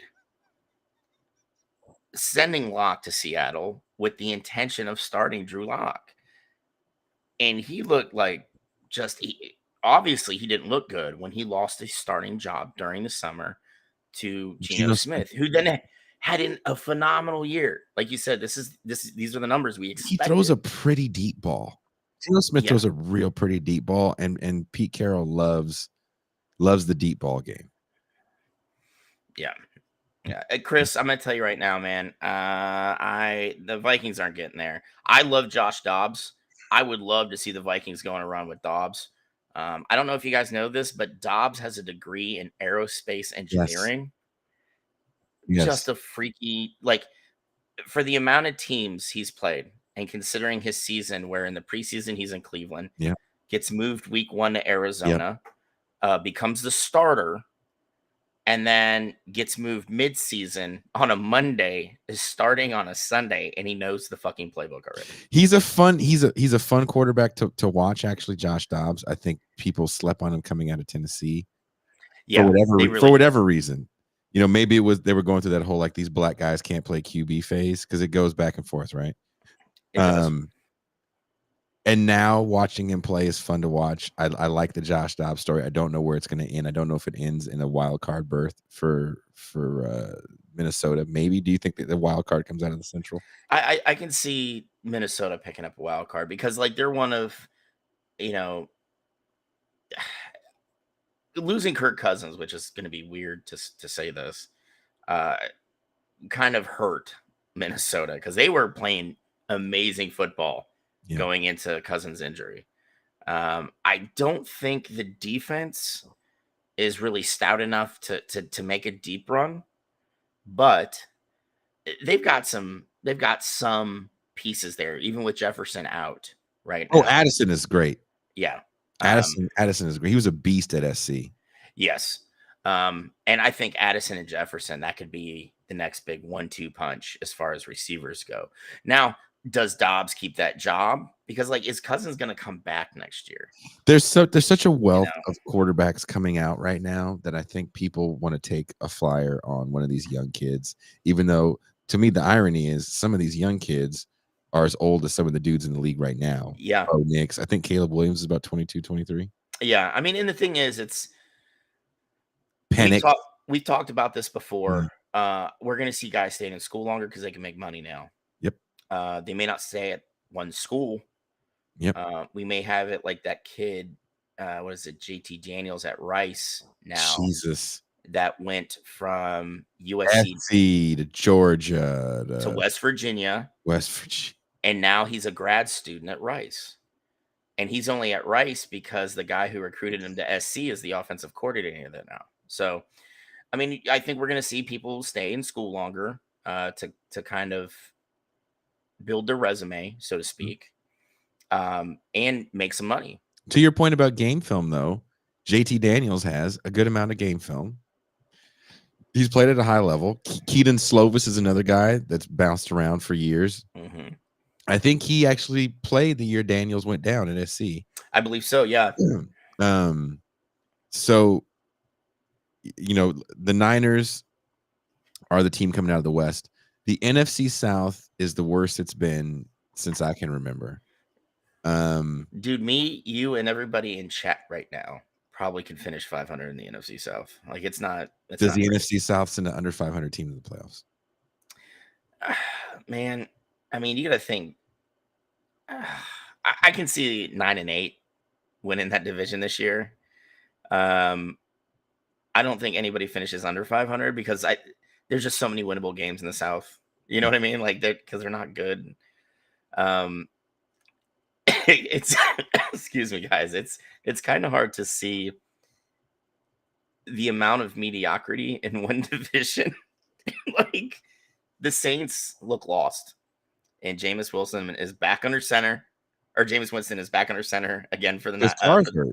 Yeah, and even Carr looks completely lost. You know, you have a Tampa team that looks more and more like we're going to see Kyle Trask start getting some playing time. Do you think Kyle Trask was that good coming out of Florida? No. Thank you. You want to know what it was? He's 6'5". That's what it is. He's tall. Maybe some people are better in the NFL than they are in college. I don't think Kyle Trask is that guy. You know, and then you have the Panthers, who are an absolute doormat right now. The Falcons are going back to Desmond Ridder, which why not just keep? Never a Ridder guy. I don't. After watching him in Cincy, I'm like, okay, maybe with the right talent. And then I'm looking at the Falcons, who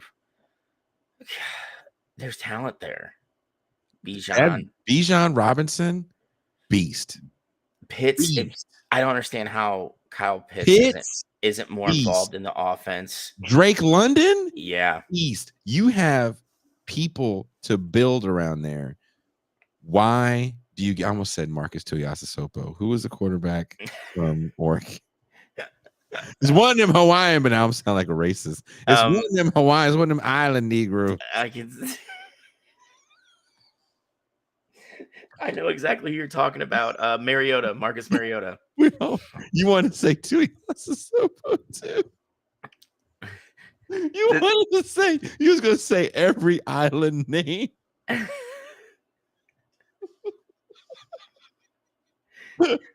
The thing is, it's like Ohio State's big defensive end is JT Tuimoloau. Mm-hmm. And it took me a year and a half to figure out how to say his name. Is he possibly from San Diego? I think he might be. You know why? They all are. All Jason's like, I've met every Tuimoloau. Every one of them. Down there, you're like, oh man, I thought she was a bunch of light-skinned black people, but she's too big.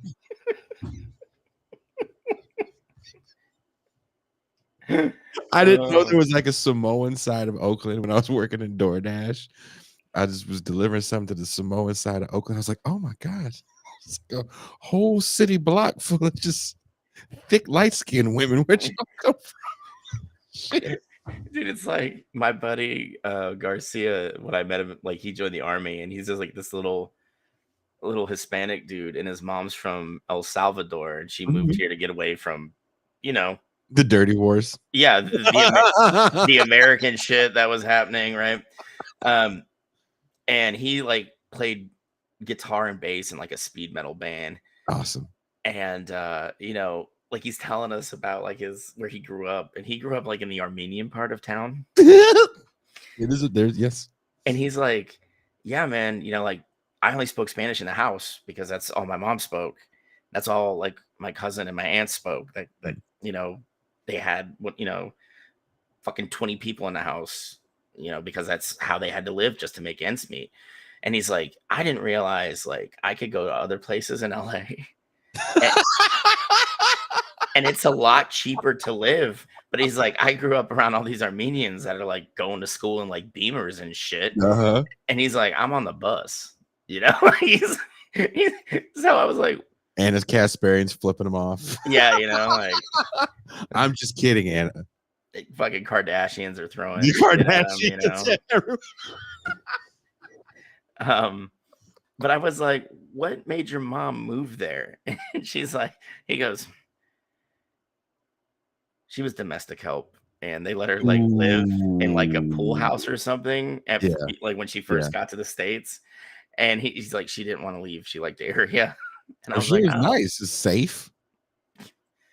Yeah, so I can't get mad at that. No. I mean, it's just funny. Like Garcia's like, I thought like he's like, I'm in California. I hear Spanish all the time. And he's like, I didn't. He's like, I did not.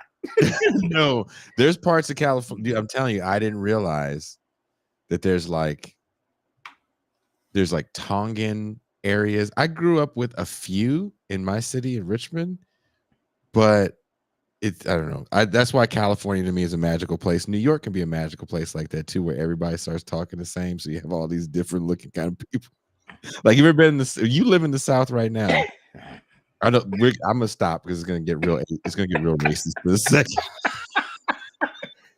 It's gonna get like real offensively racist. Yeah. I mean, that happens down here, we were in the Bay Area for the book launch, and I took Ben Burgess. I was like, hey, you want to go eat breakfast where I went to high school? It's like, you're gonna love this town, because I went to high school in the city that I didn't live in, and it's a really nice, quaint little town outside of Berkeley called Albany. And I kind of wanted to take him to where I grew up so he could see the difference.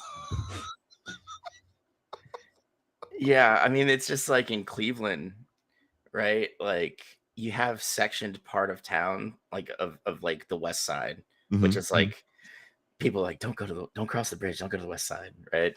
But like you have like the black part of town and the Irish part of town and the Serb and Croat part of town, right? And we got a smattering of Greeks in there too, But like the thing is, like on the West Side, like we all have like our sections of town. But dude, if someone's having a celebration, we're all there, right? All of us. Yeah. Go to the East Side though, and I'm talking the East Side of Cleveland, not the city of East Cleveland. Not the Bone Thug side. Oh, bro. Boom, boom, boom, boom, boom. Jason, when I tell you East Cleveland is fucking shit, it is shit.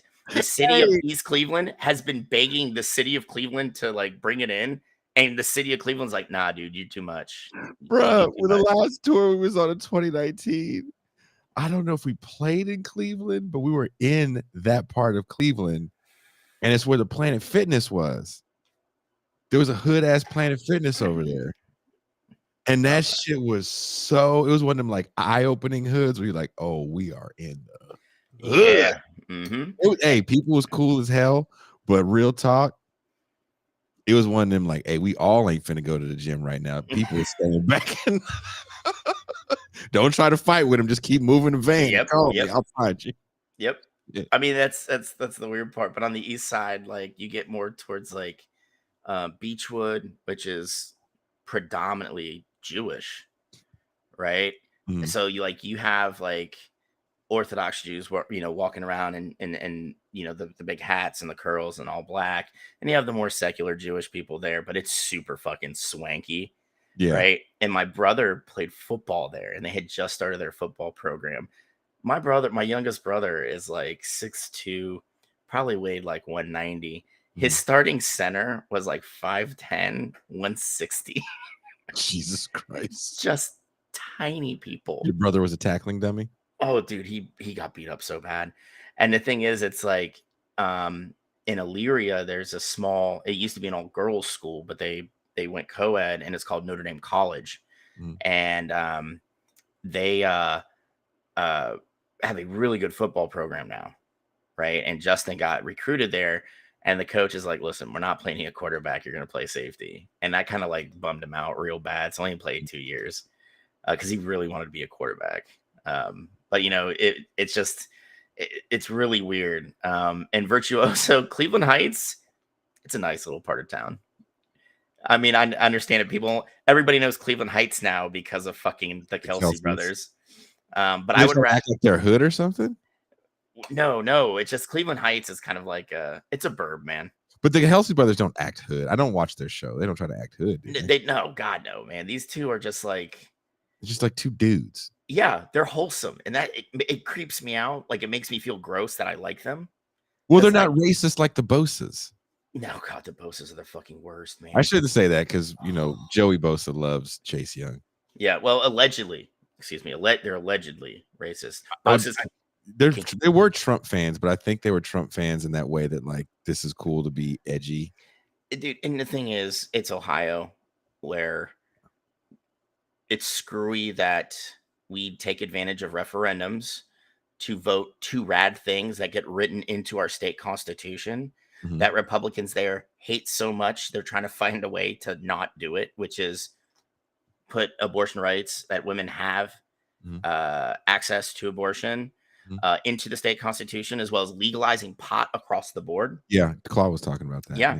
And now the Republican GOP there is trying to stop it, even though we voted for it, and then we also have, on the flip side of that, Trump won by like 20 points and 20% in 2016. Like it's absolute batshit crazy. The politics in that state. But it's home, and I love Cleveland. Hey, I'm from California. I get it. Yeah. We were talking about Dr. Claw yesterday in the champagne room, and we did a whole bit about how we've done 2 bits about Claw, and one is that he is the brother-in-law that you love, but he divorces your sister because she's such a but you keep having him come over to the family parties because everybody loved Claw. And so we don't know what he looks like, right? So we just did a whole thing about how we said he looks, because we said he's one of these big niggas with a nice beard. He got a Teddy Pendergrass beard. Oh, yeah. Nice gold chain, but like rapper big, but like a nice old man gold chain. It's funny, like he's the dude, like you're planning the family thing, and your sister's like, "You invite Claw again?" You're like, "Oh fuck yeah, he was the first." Yeah, person why I would called." we invite Claw? Shit, hell yeah, shit. Claw's on my fantasy team. Well, yeah, we play fantasy. Yeah. I called him first. Okay, I called him first. You lucky you got called, Tanya. Yeah. It's your nasty ass potato salad. That's why he left your ass.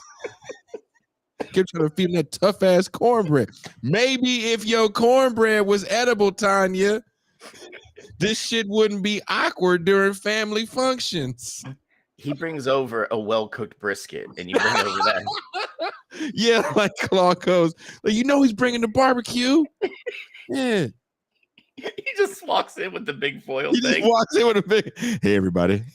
Claw. What's up, dude? He gives your mom a kiss on the cheek. Hey, mama. Yeah. And he goes like, hey, mama. And she's like, oh, man, I don't know why Tanya and you couldn't get along. How's your hip doing, Mom? Oh, it pains me some, baby, but that we did this. Mac, we did a whole 2 episodes about Dr. Claw being everybody's favorite brother-in-law. Claw, you made it on the list of characters everybody has to be introduced to before they start watching the show. So when then we went so far in our fictitious story of who Dr. Claw is that we said that he comes to the house finally with his new wife, who's a white woman.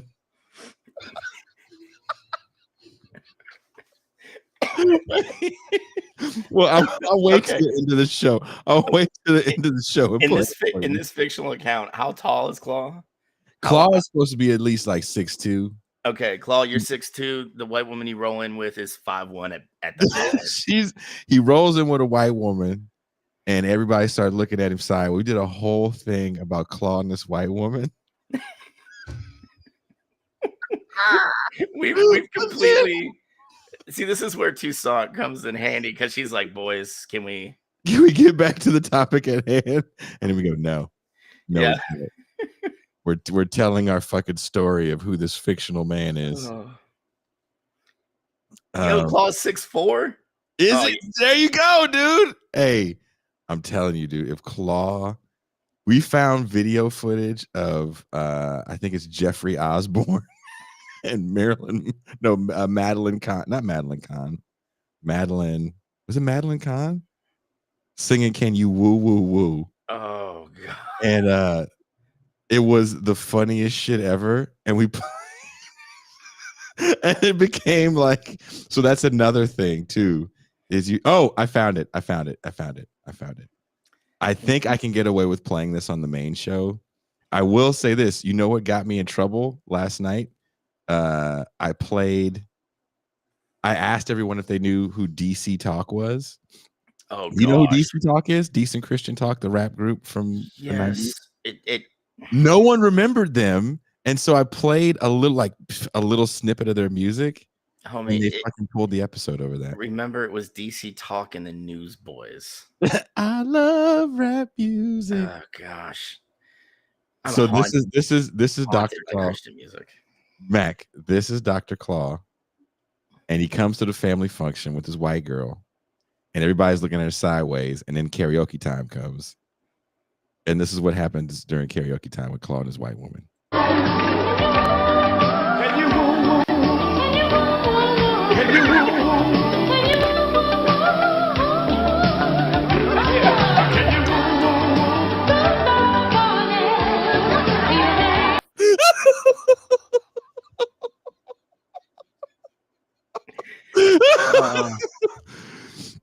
So they immediately liked her more than Tanya at that point. Yeah, then Tanya's all mad in the corner. Tanya's like the black chicken breaking too. I love you, Ozone. Jason, she's in the corner eating her dry ass potato salad. And everybody walking up to Tanya like, damn, you see Claw's wife sing? I heard she made the barbecue sauce and them good ass ribs.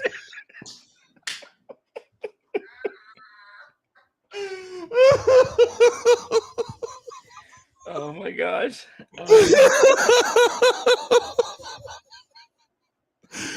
If you're gonna have if you're gonna bring your white woman, look, it's Thanksgiving tomorrow. I know a lot of people give a shit and they have families that love them, unlike me. And me. Are you gonna be alone too? Oh, dude, I'm always alone, man. I have 2 books. I have 2 books I gotta finish tomorrow because I'm one of those guys that reads like 4 books at a time. Gotcha. I know that. Man. And then I'm gonna start Notes of a Native Son tomorrow by James Baldwin. Yeah. And then How Nonviolence Protects the State by Peter Vandenloos. So, yeah, your boy Virtuoso's gonna be working. I'm sorry to hear that, Virtuoso, but I'm happy to hear that you got a job. Yeah, that is good. Virtuoso, I hate that you have to work as well.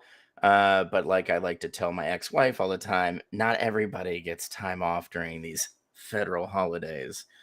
Like I had to work on Labor Day, and she's like, I thought the whole point of Labor Day was to give working people off. And I was like, shit, can you woo woo woo? Yeah. Can you woo woo woo work on Labor Day? Is that what your boss said? Your interracial boss couple? Hey, Mac, can you woo woo woo? Can you woo woo woo? Yeah. Hope you guys are enjoying. Hey, Mac, I'm gonna need you to woo woo work a double on Labor Day. Oh. And then his wife goes, can you woo woo woo? We're going to the beach tomorrow. Have fun. Just like, I don't need your pip ass background singer fucking telling me what I gotta do. Tell your lawn gnome of a wife that Tell that goofy bitch to shut the fuck up. Now let's end the show, which we're probably going to talk about for the rest of the hour or so because we've been talking NFL and laughing at make believe Claw. Yeah. the legend of Dr. The we can never meet him now because he has to look like Teddy Pendergrass. And if he doesn't, if he's like light skinned, I'd be like, oh, fuck this.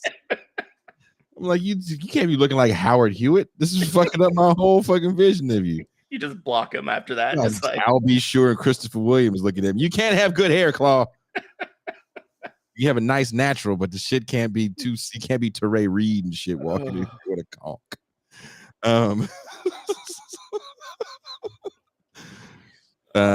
My face hurts. We've been so racist today. I mean, I started off by getting nutted on my chest. That's why I was like, you got anything you want to get off on my chest? Yeah. You know, and then Bryce Young jumped in, you know, that 15-minute clip got really weird, right? Jason just taking loads. Bryce Young shows up out of nowhere.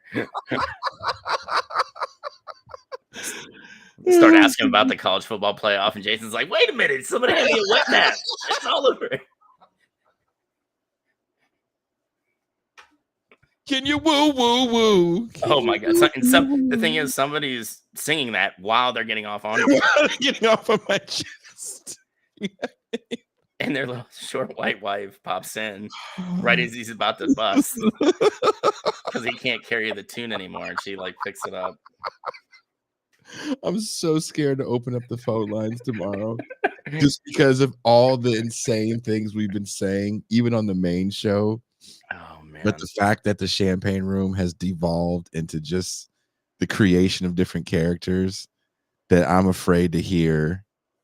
Someone's gonna call in and do anti-racist, racist Slick Rick rap. Oh yeah, he was gonna call in and do anti-racist, racist. Yeah, I wouldn't be surprised if you got like a call of somebody who has been working on their Dr. King for the last Pog. It just goes into it like, you know, and them white women.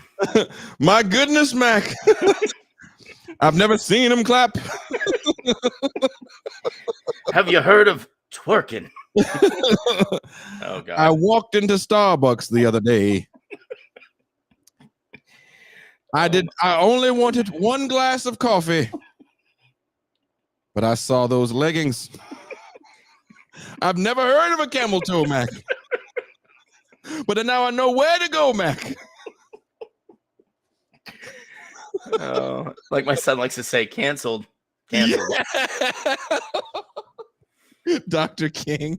Fuck, we might get more canceled than Matt Rife right now. God. MLK ordering pumpkin spice lattes just to look at camel toes. Starbucks. It's my favorite season, Mac. It's the fall. It's the leggings and Uggs. Showing some love. Oh my God. We're done. We're done. We're done. Shit. Okay. Now let's get to our main topic of the evening. Private equity and its potential influence in college sports. Everybody put your serious hat on now. I'm trying, but I keep seeing MLK walking like this. Brother Abernathy, have you ever seen what are they feeding these white women in the suburbs?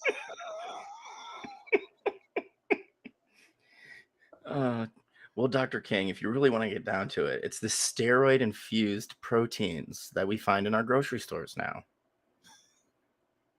And the say so. All I know.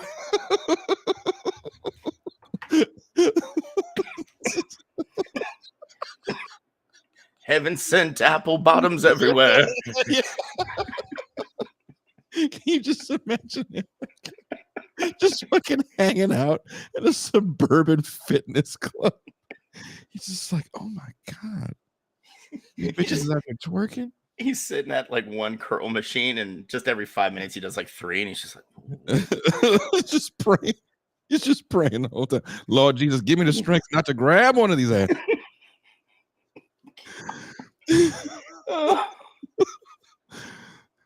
Mag, can you? You know who's really disappointed with us right now? I hope not the viewership. I hope not either, but it's Dr. King looking down on us in heaven right now. Like, what if he wasn't and he was like, Brother Malcolm, these niggas are funny.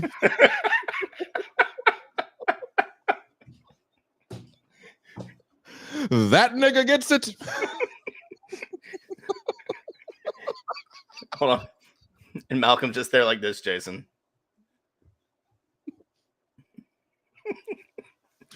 By any joke necessary. I'm totally gonna get assassinated for like all the wrong reasons. Jesus Christ, we're gonna get the shit beat out of us, man. It's just gonna happen. Like middle class black people fucking, hey, that's mine. Stop. I need it. I need it. Oh man. Okay. So private equity in college sports, guys. I'm gonna have to go grab some water. So take it away. Okay. So last week, Sports Illustrated reported that the University of Arizona had a Board of Regents meeting. And at this meeting, they discussed the budget. And it turns out that the athletic department at the University of Arizona is running $50 million in the hole. And this is after the university itself, during the COVID year, gave the athletic department a $50 million loan. So I'm not, if you don't get like how Board of Regents meetings happen, every university has a controlling board, and they meet with like student government. They meet, typically universities have like a faculty government as well. And in this, some professors and other members of the faculty government floated the idea of just selling the athletic department.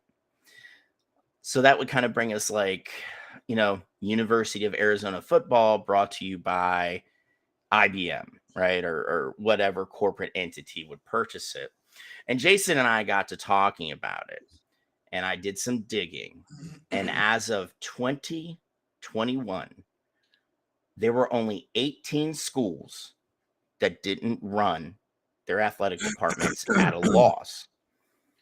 And for this data set that we have, the University of Oregon was the top earner at $270 million profit, but that was because of a $258 million gift from Phil Knight. So, yeah.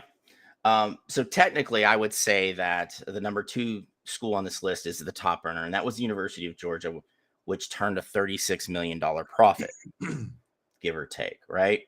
Ohio State came in 5th at $15 million. The last of those 18 schools to turn a profit was the University of Kentucky, and they made $192,000.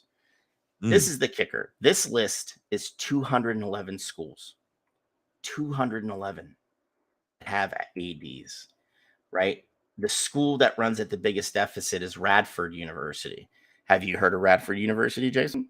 Is it a Division III school? Yeah, I believe so. Okay. They run $10 million in the hole. Okay. I'm sorry. $10 million deficit, right? Number 229 is our most recent football darling in college football, James Madison, who is making the transition from FCS to FBS. And remember, we're undefeated before their loss to App State. Yeah. They run a $48 million deficit in their athletic department. So sports are a loss leader, is what you're saying. Absolutely. Absolutely. And now we've seen realignment really kind of get out of control in the last few years because why? Schools are chasing TV dollars to offset losses in the athletic department, right? Mhm. Well, why would the University of Arizona, which is getting ready to make the move to the Big 12, which didn't sign a stupid deal like, we'll say Stanford and Cal and SMU to join the ACC, Arizona is going to get a full portion of the $36 million every school in the Big 12 gets, right? But why would they be looking to kind of slice off their athletic department and have private equity move into it? Because there's an actual market for it. Private equity firms, venture capitalists, all want in college athletics because of these ridiculously ballooning TV deals. Ohio State's deal is 5 years long, 1.2 bill. Ridiculous. Jesus. For 5 years. Their prior TV deal was like 400 million over 12. That's just for Ohio State. They don't have to share that with anybody else in the division. Well, no, excuse me. That the Big Ten. That's the Big Ten. I'm sorry about that. Okay, but it's still a ridiculous number. Yes, a ridiculous number, considering, like I said, the Big Ten's prior deal was like 10 years long at 40% of the value. That's what's killing the ACC now. They signed a 10-year deal that they're locked into until like 2030.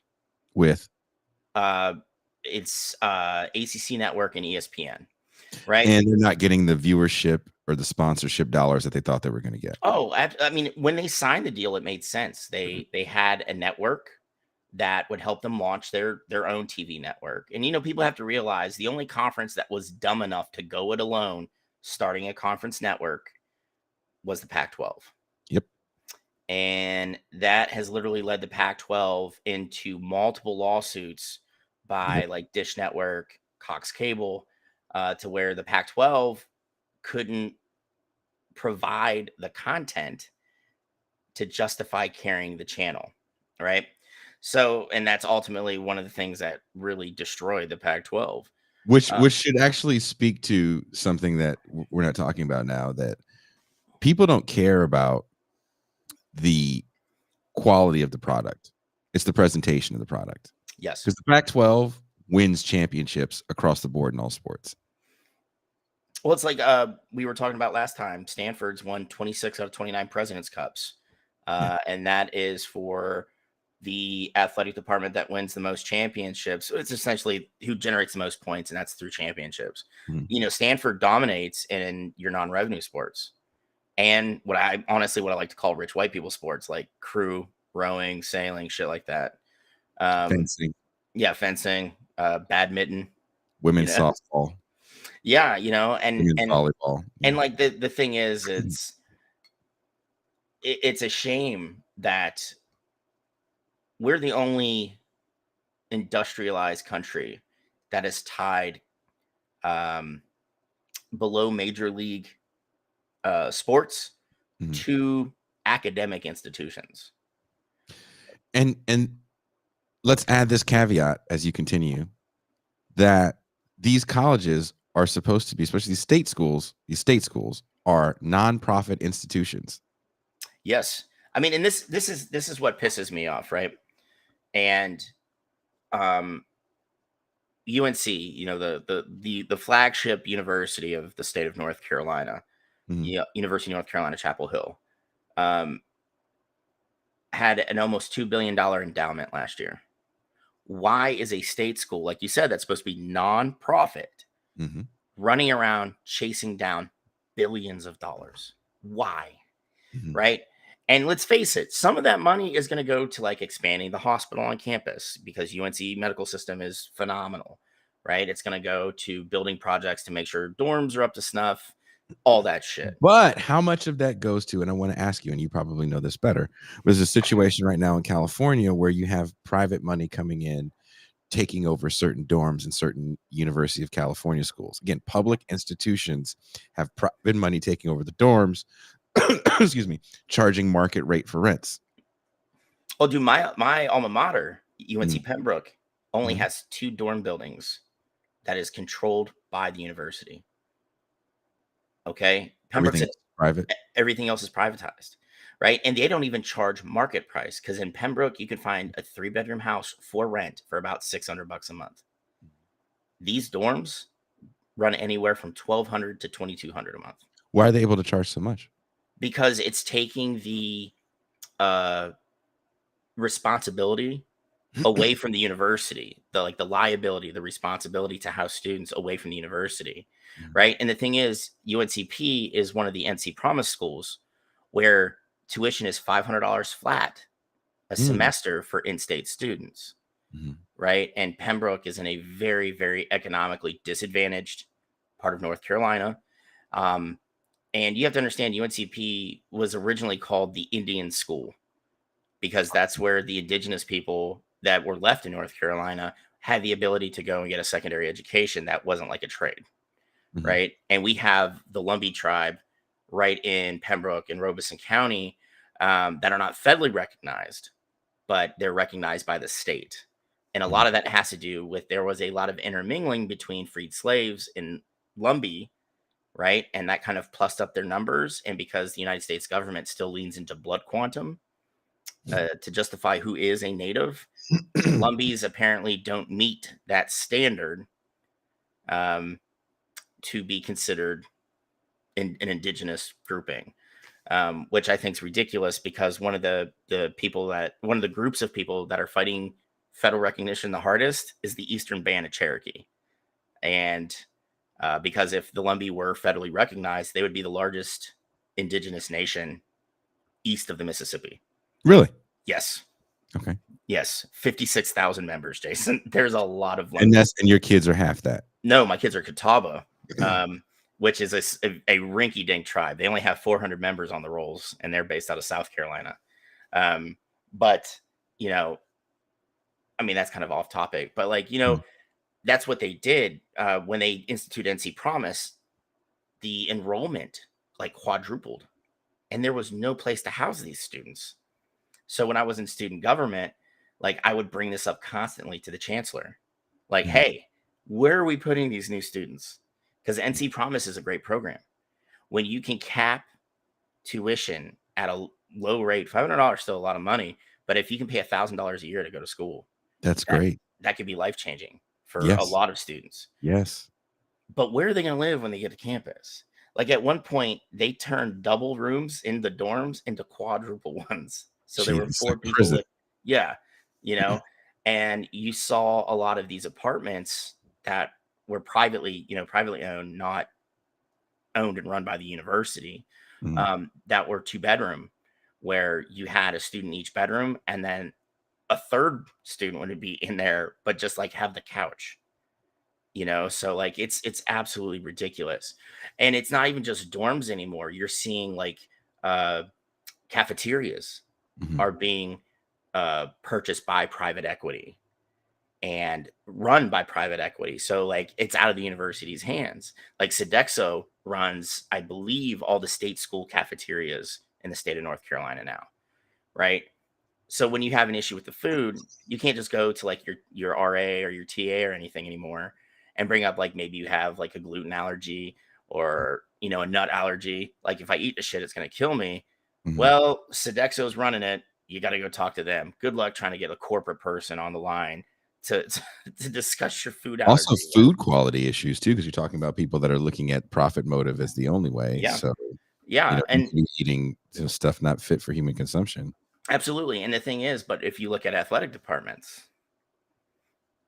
athletes typically have their own cafeteria and they get served the fucking finest of fine dining shit, man. Mm. You know, um, and for me, like I get that. Like the athlete is putting everything they have out there. They should be well fed. They should be taken care of. They're generating millions and millions of dollars for these universities. But, like I said on this list, 18 schools turn a profit. 18. One of them, like 98% of it was a donation from Phil fucking Knight. And in the case of the University of Kentucky, who turned $192,000 profit, that's like enough to buy sneakers and cleats for the basketball and football team for one season. So where's all this fucking money? Like, where's it going? You especially considering all the jersey sales, where does that go? Goes to the school, right? All the shit you buy, like when I went to the Horseshoe to see the Buckeyes, the one time I've been to the shoe, I bought like a long sleeve shirt, a bunch of like I think in some Ohio State shades that cost me like fucking $70 because of course the long sleeve shirt had a big swoosh on it, Nike. That's all profit that goes to the university or revenue that goes to university. So it's just ridiculous that we have, like you said, we have 4 state schools, land grant schools, research institutions,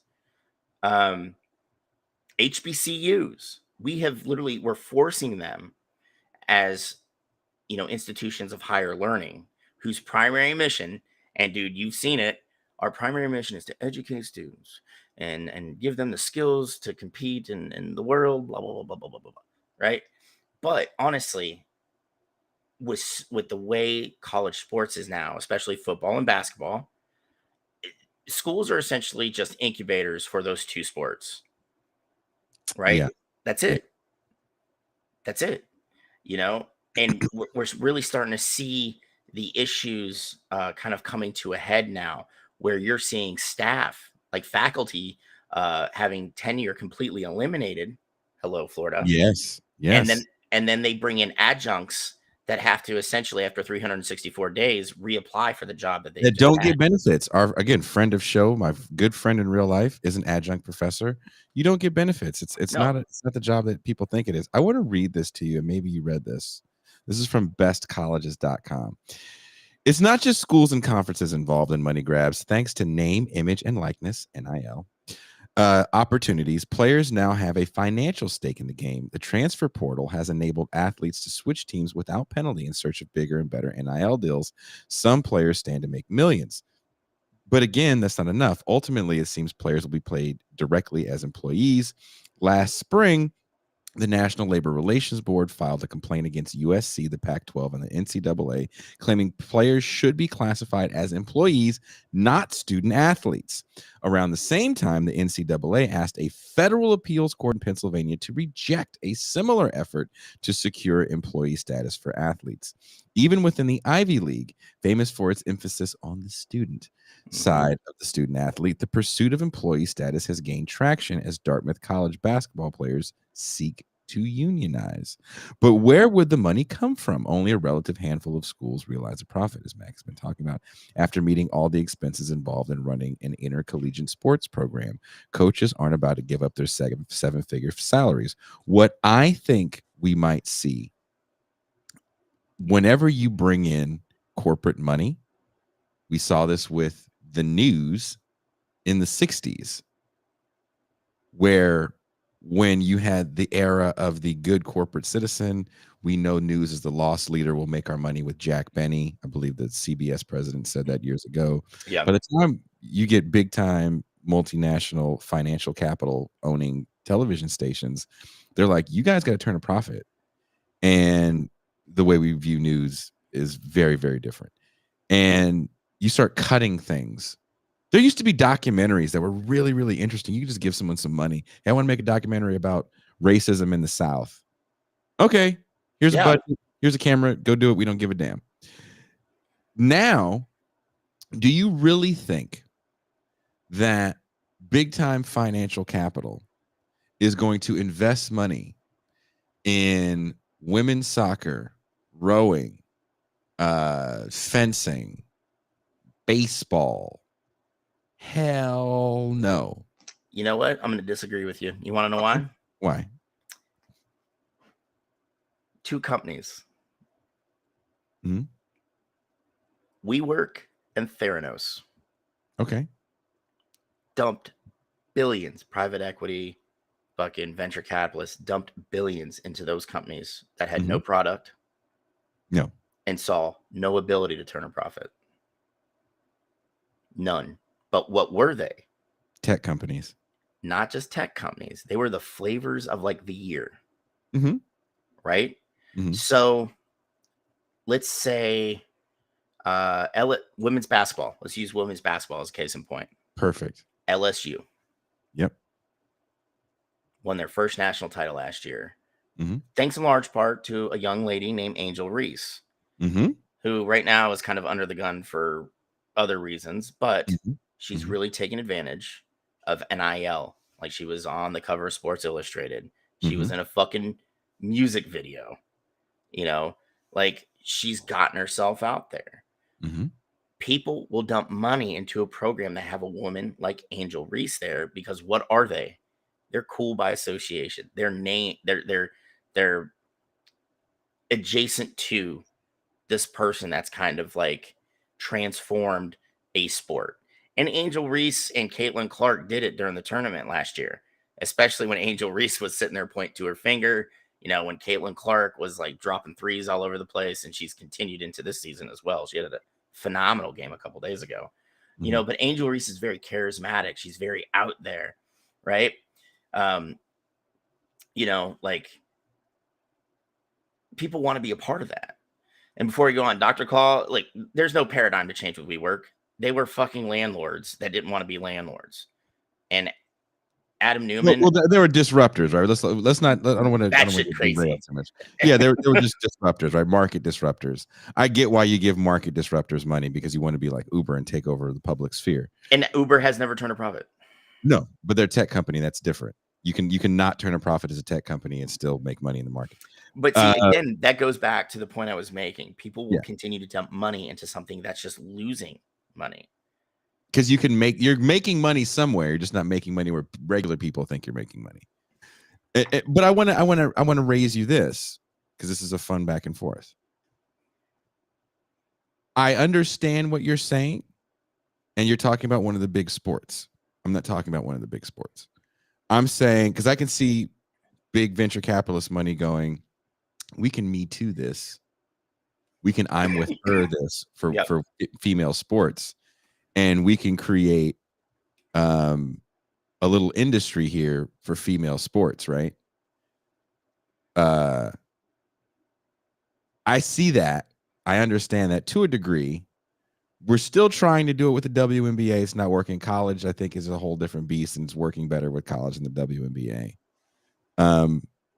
But the reality is, I don't know if there's enough marketing in the world, and I don't say this with pride, to turn women's sports and certain quote unquote rich people sports that you talked about, because I agree with you.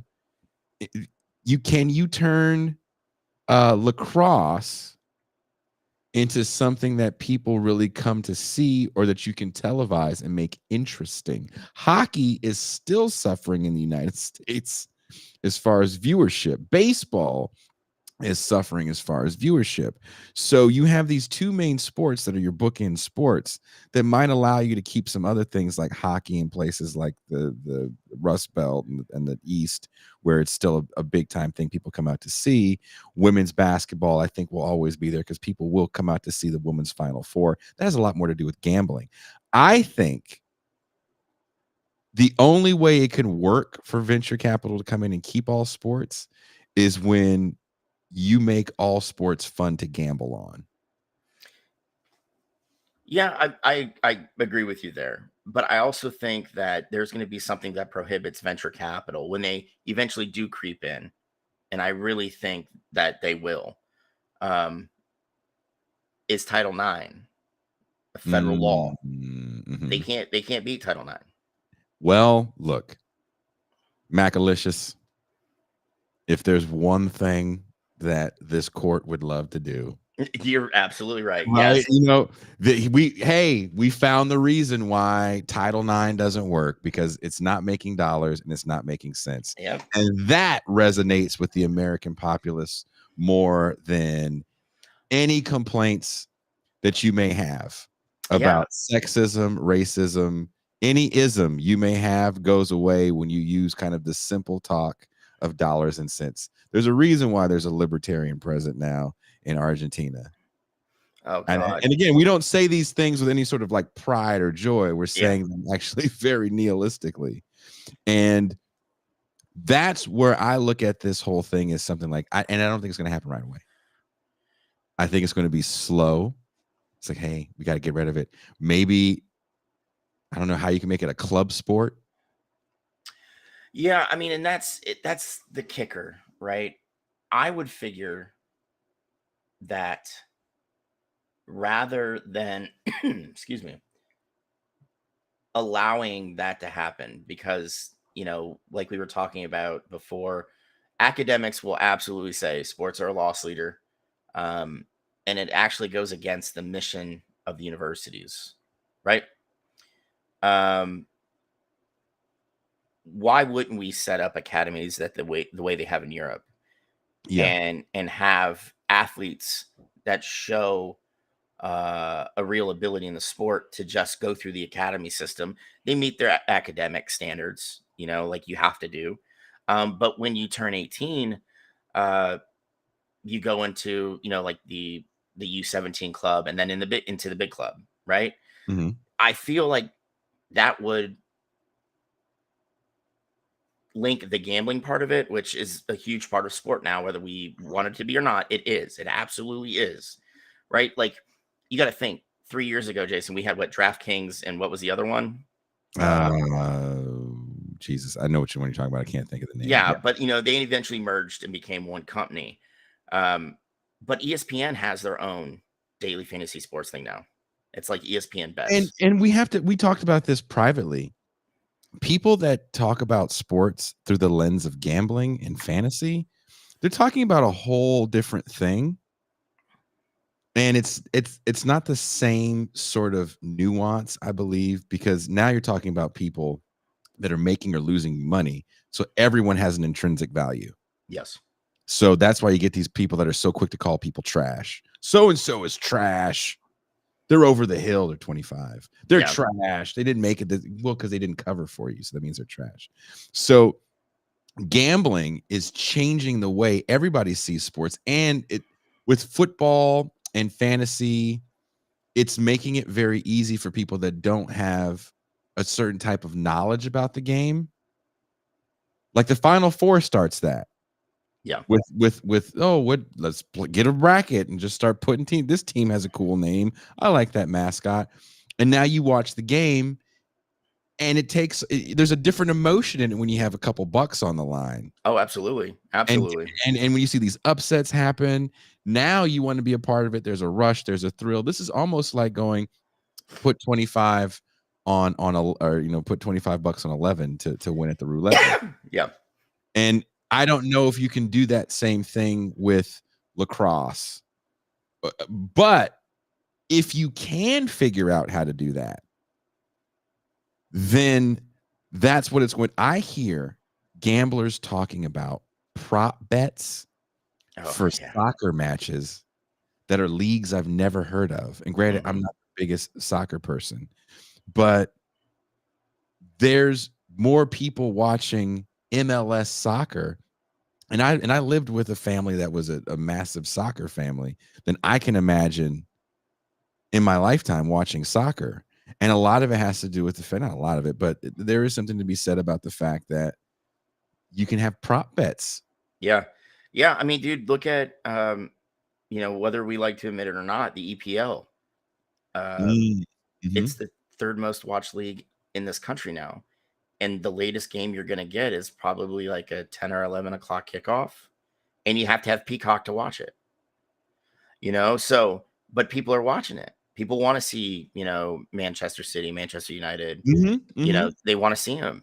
mhm. And you know, a lot of that when you like, especially if you use like a VPN, like my particular club soccer team from Europe is Bohemian FC out of Dublin, right? I don't have an EPL team and I won't because fuck the English. Um, but I use a VPN and they're covered on Sky Sports, right? Mhm. What commercial do you think you see most often during a soccer match Oh, on Sky? well, Sky Bets, yeah, yeah, right? the betting thing. Yeah. Yeah. So everything is tied to gambling now. Whether, like I said, whether we like it or not, it's an intrinsic part of sport now. And like Dr. Claw said, gambling is mainstream now. And honestly, it's It only is, it's yeah. only a matter of time before every state legalizes sports gambling, right? And I mean, honestly, one of the biggest stumbling blocks to that is Vegas and their lobbying arm going state to state saying, don't do it because we're going to lose business, right? Mm. Ohio just legalized it. North Carolina is looking at legalizing it, but for the native reservations, where you can't do it in the state of North Carolina. But if a tribe has a casino, we can't stop you. Mhm. you know so it's only a matter of time whether it's just an outright we're legalizing it across the board, or they use some form of like indigenous gaming, or in the case of like Atlantic City, like if you're in Jersey, you're placing your bets in Atlantic City with the sports books there, right? But what has really driven this, and let's be honest, it's been tech, right? Like apps.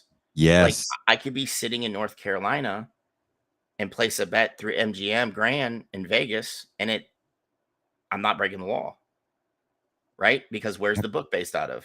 Yep. Las Vegas. Yep. So it's when I can do that with a push of a button.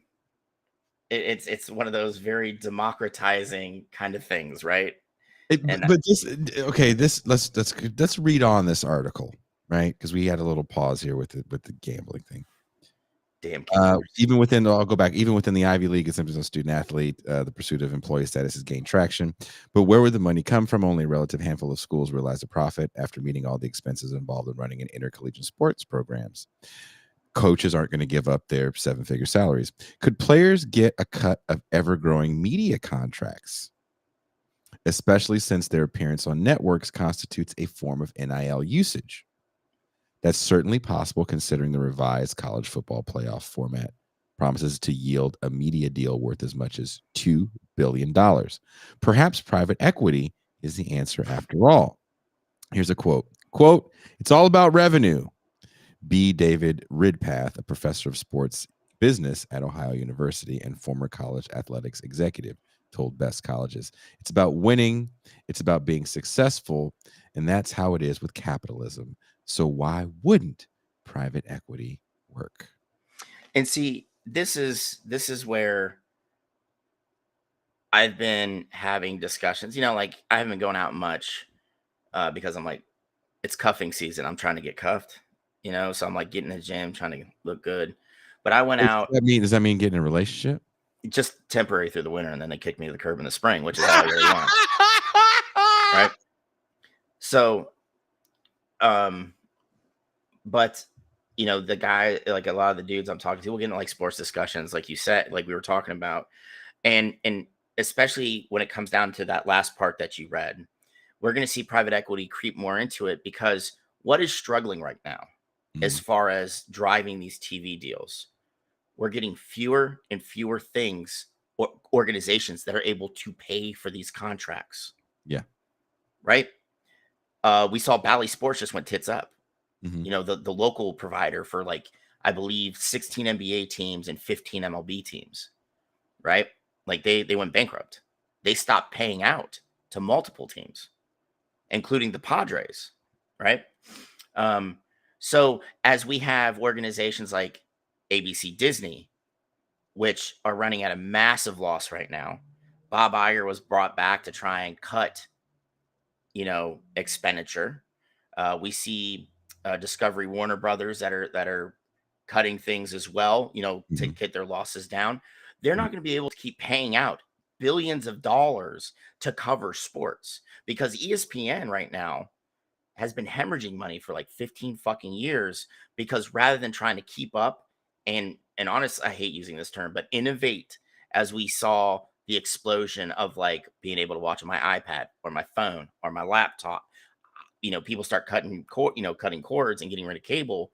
They didn't keep up on it, Nope. right? And let's face it, the ESPN app is shit, It's horrible. absolute shit, right? Yes. So they don't keep up. They're losing money hand over fist. And what sports do they have? Damn near all of them. Mhm. So who's going to fall by the wayside? Because eventually somebody will. We saw it with hockey, right? Mhm. When they lost that ESPN contract, they meandered between NBC, TNT, TBS, the former Mhm. Time Warner cable companies. Mhm. They're kind of spread out as far as their TV deal. Mhm. Um, you know, uh, MLS has a split deal where they're covered by Apple TV Plus and ESPN. Mhm. You know, like the only person that's really going to make, or the only company I should say that's going to make a big push into sports is Apple because they have more cash than the federal government on hand. That's cash. That's not even access to loans or anything.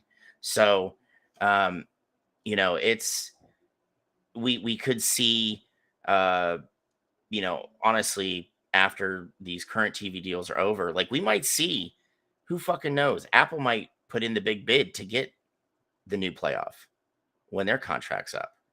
And then you're going to see a huge influx of Apple TV Plus subscribers. And at that point, honestly, you'll probably see the price go up. Well, let me. I want to continue to read from this, and again, I think Mac already read this article. The key question is why wouldn't it work? The question being why wouldn't private equity work? For starters, universities operate as nonprofits, meaning they don't exist to provide a public benefit, not to turn a profit, although they might realize assets. They don't distribute dividends to shareholders and investors. Some auxiliary functions, however, such as the bookstore and dining services, can be outsourced for profit companies.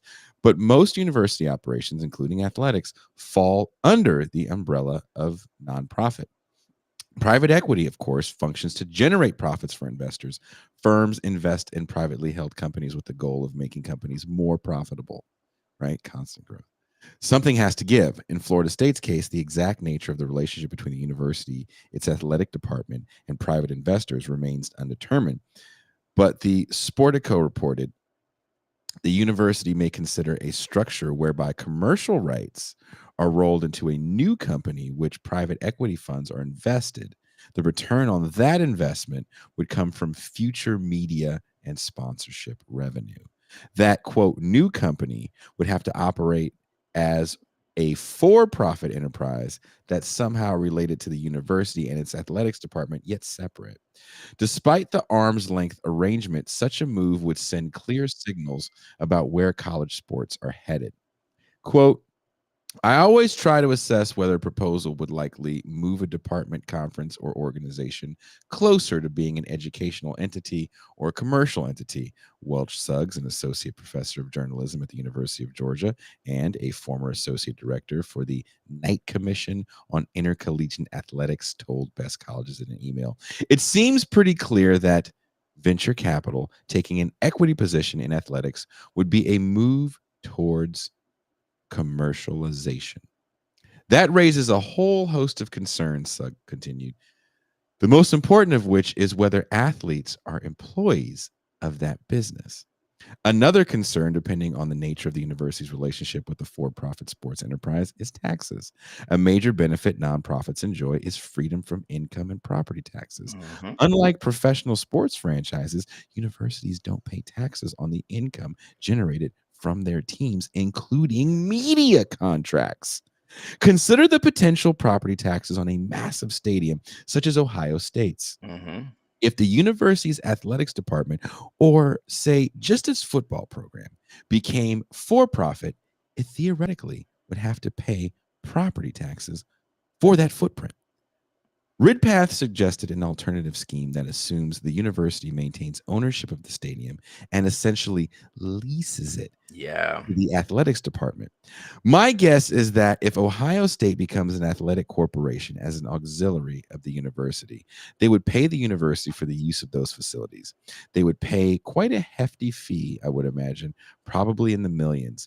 That certainly could be used to support other sports. Income taxes could be another matter. Depending on state laws, for profit athletic organizations may have to pay income tax on revenue. Naturally, that would cut into potential profits. Florida doesn't impose an income tax, making Florida State that much more attractive to private investors. Some argue revenue generated by athletics departments as they currently exist, given their commercial purpose, should be deemed unrelated business income and therefore be taxable. Quote, if the student athlete and educational purpose requirements do not hold up as originally intended when the regulations were written, lawmakers should consider modifying the laws to tax educational institutions on revenue earned by their athletic programs, unquote, wrote by Mitchell Franklin and Ronald Zullo in Tax Notes. The newly commercialized traits of athletic programs combined with NIL recruitment efforts to show that the unrelated business taxable income rules may be a better fit for schools than not for profit status. Philanthropy could also become a concern. Donors derive tax benefits from their contributions because of the university's tax exempt status. Ohio State's athletic division ranked in almost 63 million last year in private donations. Hmm. A for-profit sports program wouldn't offer that same tax benefit. Instead, universities perhaps would maintain separate institutionally related foundations, such as Ohio State's, to promote philanthropy, raise funds, and manage donor contributions. Certainly, universities risk alienating donors who might no longer support a for profit enterprise, even under this sort of arrangement, but they might discover even greater financial potential through private investments as the trade off. And there's the matter of the investors themselves. Certain groups or individuals might spark controversy, especially considering more than 80% of Power Five universities, as Max said earlier, are public entities. The recent public backlash against Saudi investors in LIV Golf, a private corporation, serves as a cautionary tale. I can see a whole host of problems when the public finds out who is in these private equity Hmm. groups. Karen Weaver, academic director of the Collegiate Athletics Certificate Program at the University of Pennsylvania Graduate School of Education. That's a long name. And a former college athletics administrator told Best Colleges. I could see a real interest in a Power Five school program for Saudi investors. And what kind of backlash might that create on campus? Is it worth it to accept this money? Unquote. Finally, what about the NCAA? Would a for profit athletics organization be allowed to compete for championships under NCAA rules? Would these entities still be subject to recruiting guidelines and regulations such as Title IX? Who governs sports programs with investors presumably having a say in how these businesses are run? The kicker in all this, right? And let's talk about the employee thing first. Mm-hmm, There's been a push to organize private schools. And you mm-hmm, notice that the lawsuits only dealt with private institutions, not public, mm-hmm. right? And you got to think in 2016, Northwestern actually had a quarterback that went to the NLRB Yeah. to organize their football team. Mm-hmm, Again, private school, right? Now, that NLRB completely ruled against him, you know. mm-hmm. And let's face it, Obama's NLRB was honestly, it was just a carryover from Bush 1, Clinton, Bush 2. Like, there wasn't a lot of changeover. There was a huge sea change when Trump became president because a lot of people left. And then when Biden got elected, it got fucking pretty rad. I will give him that. The NLRB now has been fucking very pro worker, which I have been like shocked to see. Right. Yeah. But private schools, I get it. I get the push to organize there. Public schools, almost fucking impossible. Even if they do set up these, like, kind of slice it off, make it its own corporation that's affiliated with the university, because where are a lot of these power schools at? Right to work states. Like, I guarantee you, if, say this, we'll use Ohio State as the example, as we have been, right? They set up their own, like, independent football company that's affiliated with the university. That way we have the Ohio State Buckeyes, brought to you by Tostitos, right? When you're sitting down for a Buckeyes game, yeah, grab your Tostitos salsa and your dips, you know, and enjoy. There's no fucking way in hell that the Ohio State legislature will ever remove those right to work laws. They fucking won't do it. And then you're going to have a situation where a state like Ohio, who has a right to work, function, and then we'll say, you can't use Florida because Florida's very right to work as well, very anti-union. But let's go Pennsylvania, right? We'll say Penn State organizes, and they collectively bargain a better rate for, their independent, their private football corporation, right? That is going to upset recruiting because, like, okay, I know Ohio State traditionally has been a better program, but I can make more money in Happy Valley, just one state over, yeah, Florida doesn't have a state income tax. So I get some money. I start getting paid, at the, the independent Florida football company. I don't have to pay tax on that. And in addition to the tax thing, right? Say this becomes a widespread thing. You play in Florida. So yeah, your home games, you're not getting taxed, but your away games, you're paying tax in the state you played in. Right. So, like, it's going to involve a whole army of support people, to make that happen. But honestly, I think when we look at the private investment fund, the Saudi PIF, right, that has invested in everything, like, Saudi investors own 5 EPL teams right now, 5 or 6, I believe. And you have to understand the PIF owns like 6 of the leagues in the Saudi Premier League. So it's completely thrown the balance of that league off because the 5 or 6 teams that the PIF owns, one of those teams brought in Ronaldo, but like the team down the road that isn't is going to be at a very distinct disadvantage because the PIF can continue dumping money into the teams that they own and get players like Ronaldo and things like, these very well-known players to come out. And rather than having a 1 or 2 o'clock kickoff, they can't play games until after 9 p.m.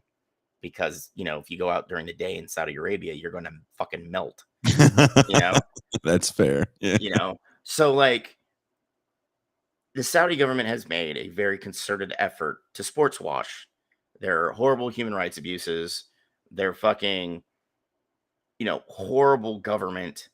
They're trying to look better to the rest of the world.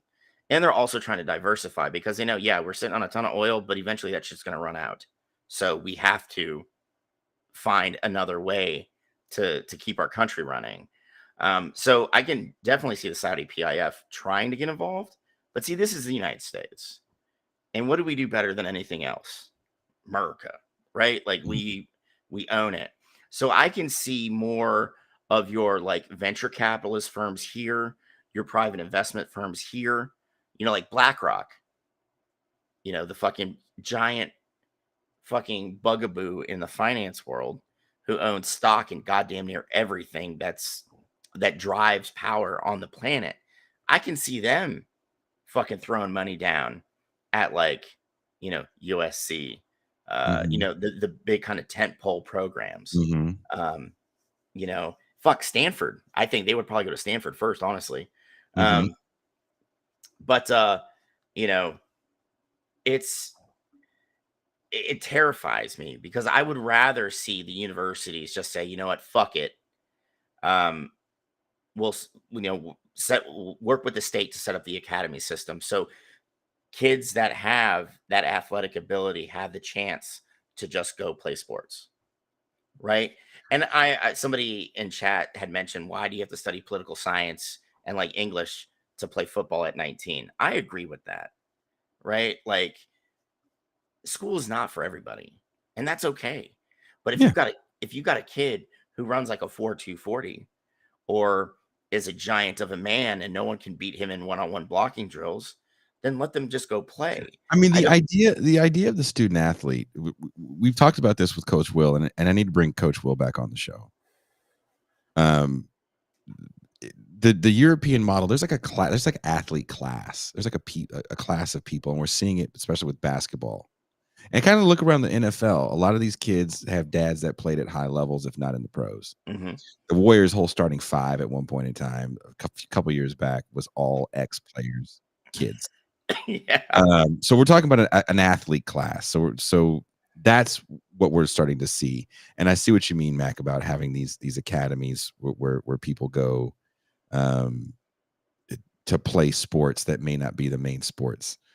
I want to read this part of the article, which is kind of frightening to me. In almost every conceivable way, college athletics, particularly football, is a business, just one currently enjoying the benefits of nonprofit status. Because I want us to understand the end goal, right? Becoming bona fide for profit corporations, complete with employees, constitutes the next plausible, perhaps inexorable step. Ridpath certainly entertains the possibility, believing college athletics companies could one day be publicly traded on the stock market. Quote, the one thing I know about the business of college athletics is that they will tap into anything if it makes them money, Mhm. Ridpath said. And so private equity, I think, is a logical place to look. I mean, dude, what was the Packers' big thing? And what still is the Packers' big thing? You, as a fan, can own a share Yeah. in the Packers. Yeah. It's the only team in the NFL that is still publicly held. And let's not act like Florida State fans wouldn't sell one of their kids to get the money To own a share of Florida State. to own a Can couple you shares of Florida State. imagine? Can you imagine the market that finance capital would create? Because we're over here talking about legalized gambling in every state, not going to happen, yada, yada, yada. That's fine. What is legalized gambling in every state? The stock market. Exactly. Mhm. Introducing an entire crowd of people, hundreds of millions of people, to the stock market. Oh, dude, can you imagine seeing TOSU on the ticker? Jesus. If that's the end goal, that's a sad day for education. Yeah, I absolutely agree. I mean, the thing is you and I are old enough to have watched how rapidly college sports has changed. And honestly, that we talked about it before, that happened in 1984 with the Board of Regents Oklahoma v. NCAA, which Mhm. allowed conferences and schools to negotiate their own TV contracts, Mhm. right? That changed everything. That was the first big floodgate being lifted to allow money to just kind of flow into a school. And as we saw, people, rather than just having network TV, would get into cable. So that opened it up wider. Well, now we have internet, the internet booms, you know, and at that point we have this huge explosion of fantasy sports. And Mhm. then, sports gambling grows and grows and grows and grows, right? So even more money keeps funneling into these schools. Um, it's only a matter of time before these athletic departments become, publicly held LLCs or whatever the proper, like financial uh definition, that they could legally do that. I'm not well versed on, like, I'm learning a little bit, like, in Mhm. my, I signed up for Goodreads to read 25 books this year. I've read 28, and like 10 of them were about, like, the financial collapse. I learned what a SPAC was. Didn't Mhm. think I'd ever want to know what that was, but like one thing led me to another, led me to another, led me to another. So I'm still learning like what the financial products are, to where, like, how would a university spin off its athletic department into being a for-profit, publicly held uh, entity that is still associated with an academic institution. Like, Mhm. I think that will probably be the biggest hurdle in all this. How do we legally do this, right? To generate the most profit out of it, because, like, say you just spin it off into like a special purpose organization, that limits like the revenue you can draw in, and who can buy stock in it, and who can invest into it. Well, that's the NIL, right? We're seeing schools, uh, what do they say here? Kind of partnering with these corporations that help these kids get sponsorship deals. So I think we're seeing the groundwork get laid with the NIL.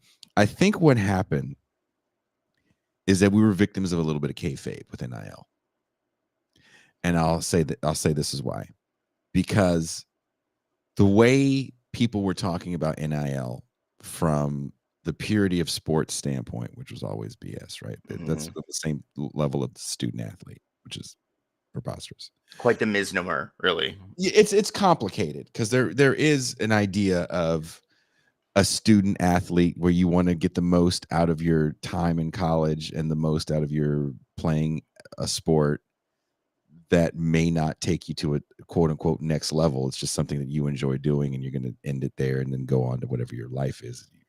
There's people that definitely went to college and played football at a high level that are doctors now, Yeah, intro role. right?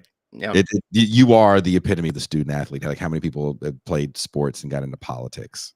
Yeah, I mean, dude, intro Craig Krenzel is Oh, you really? know, former quarterback Yeah. for Ohio State, played a couple seasons for the Bengals. Mhm. Dude, like a little rocket scientist. Like, he puts shit into space. So right, there is a real student athlete. Like, we can't act like that person doesn't exist, but we can't act like that person only exists. We have to understand the Yeah. whole for-profit model. And I think the way the NIL was thrown out there was going to be this war between the old way of the student athlete and how are these kids going to act when they start getting paid all this money.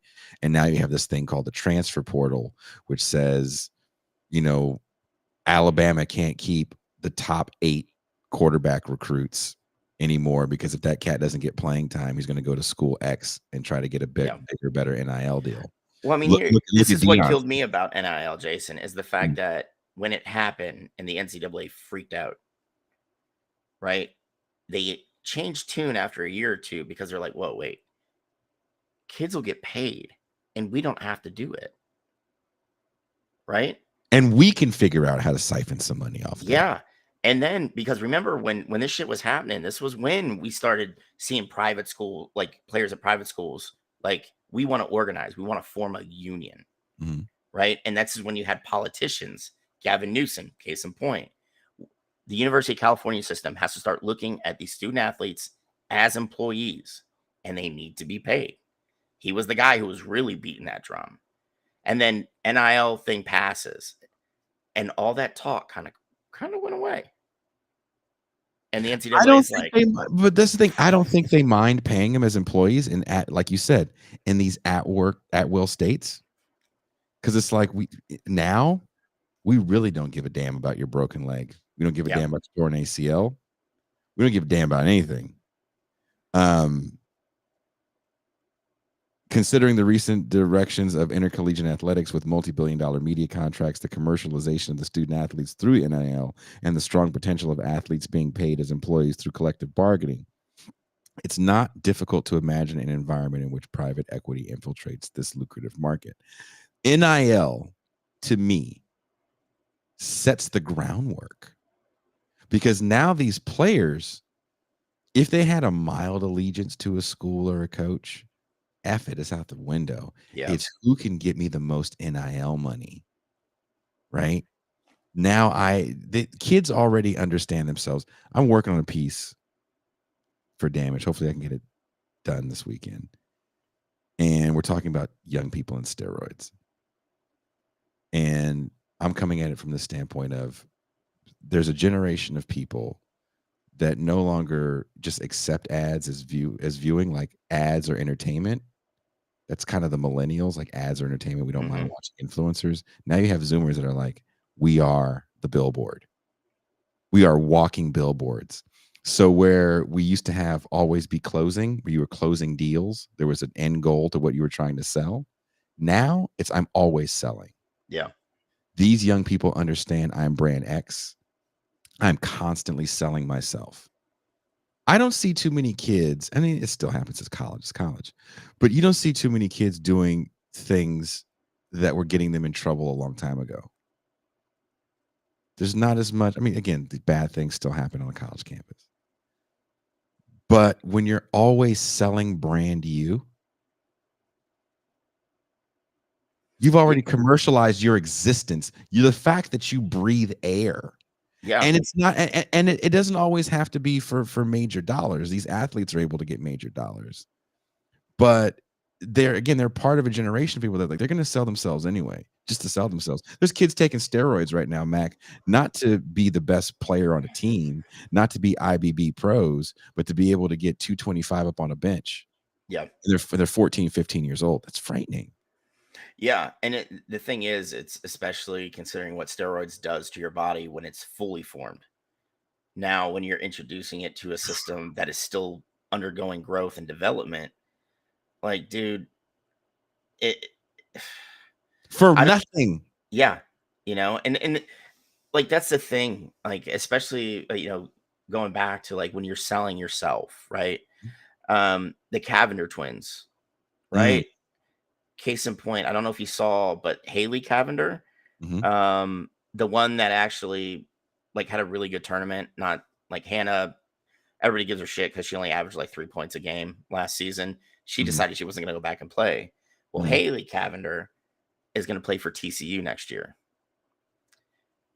She finished up her studies at University of Miami, so she's now technically a grad student. So she still has a free transfer because she graduated with her undergrad. So she's going to play at TCU next year. Mhm. Those girls just started an energy drink. Um, and Jesus. yeah, um, they're working on like Hannah, the one that's not going to play. She is currently in the works to kind of be the front person for a clothing line. Wow. Like they've turned dancing on TikTok in the locker room into essentially like a two woman brand. And they constantly are hawking it. And like I get it. I understand it. Um, we've commodified everything. Mhm, Like, you know, you like to write, and mhm. we like to do this. We're sitting here talking sports and we're trying to boost numbers to your channel, right? And I love it because I get to hang out with you for however many hours when we do it. Mhm. But like I'd rather do this over a fucking beer with Yeah. with a claw. Of course, you're there. Bring the barbecue, right? And a nice singing white woman. Yeah, bring the short, nice, single white woman. Um, but I'd rather have all of us just like sitting out and chilling Yeah, out. But we've commodified everything. You can't everything. have hobbies anymore, No. right? I follow a dude on TikTok, Jason, who is Mhm, 53 years old, and mhm. his tag is Fortnite Dad, and he streams himself playing Fortnite, and he's not any good, right? But people love him. He's Mhm, got like 30,000 subscribers, and he retired because he makes enough money being bad at Fortnite, right?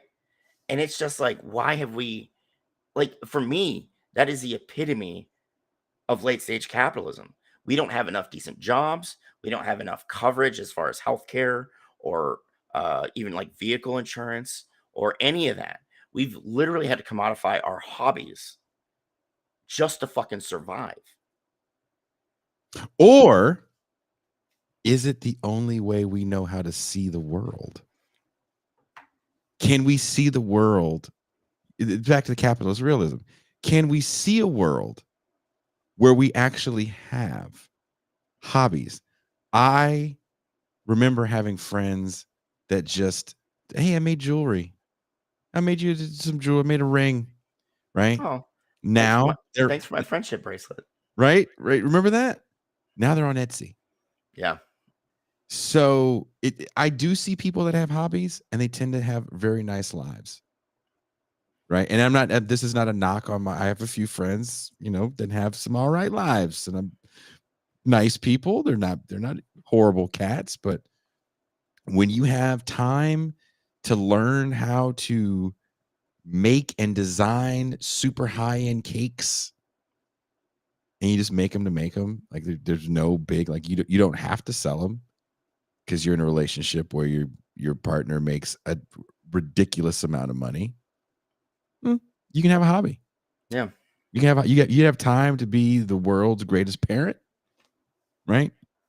Your kids can now have hobbies, but there's something about being under the gun. That's why I don't necessarily like to use the term late stage capitalism, because I feel like that makes people think like, oh, this is a different form. Like, no, this is just the way the system operates. Yeah. When you live in a certain position and there is no work, everything that you might have had as a hobby when you were younger, when you didn't realize your place in the workspace because you weren't there yet, now all these things that were considered fun have to be considered money-making opportunities. There's a reason why gambling is resonating with people so much. It's because it is a way out of your situation, because you really see no other way out. Yeah. This is just what it is. It's just like when like the Powerball hits $1 billion. Mm.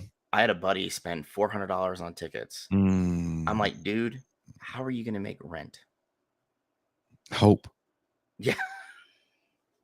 Hope. But look, even with Powerball and gambling, you're seeing people say, I'm hoping that this thing hits and I'm out of my bad situation, because I can't work my way out of it. I'm not going to get raises annually that are going to put me in a position to work my way out of it. I just can't get out of it. Yep. But what we're seeing with these young people in steroids, it's kind of antithetical to normal drug use. These aren't alienated people that don't have social networks. These are people sometimes with a lot going on, and they're willing to take that risk. And you go, for what? There are no stakes. Yeah, the juice isn't worth the squeeze. Oof. Maybe that's the title of the piece. Yeah, I mean, it's not.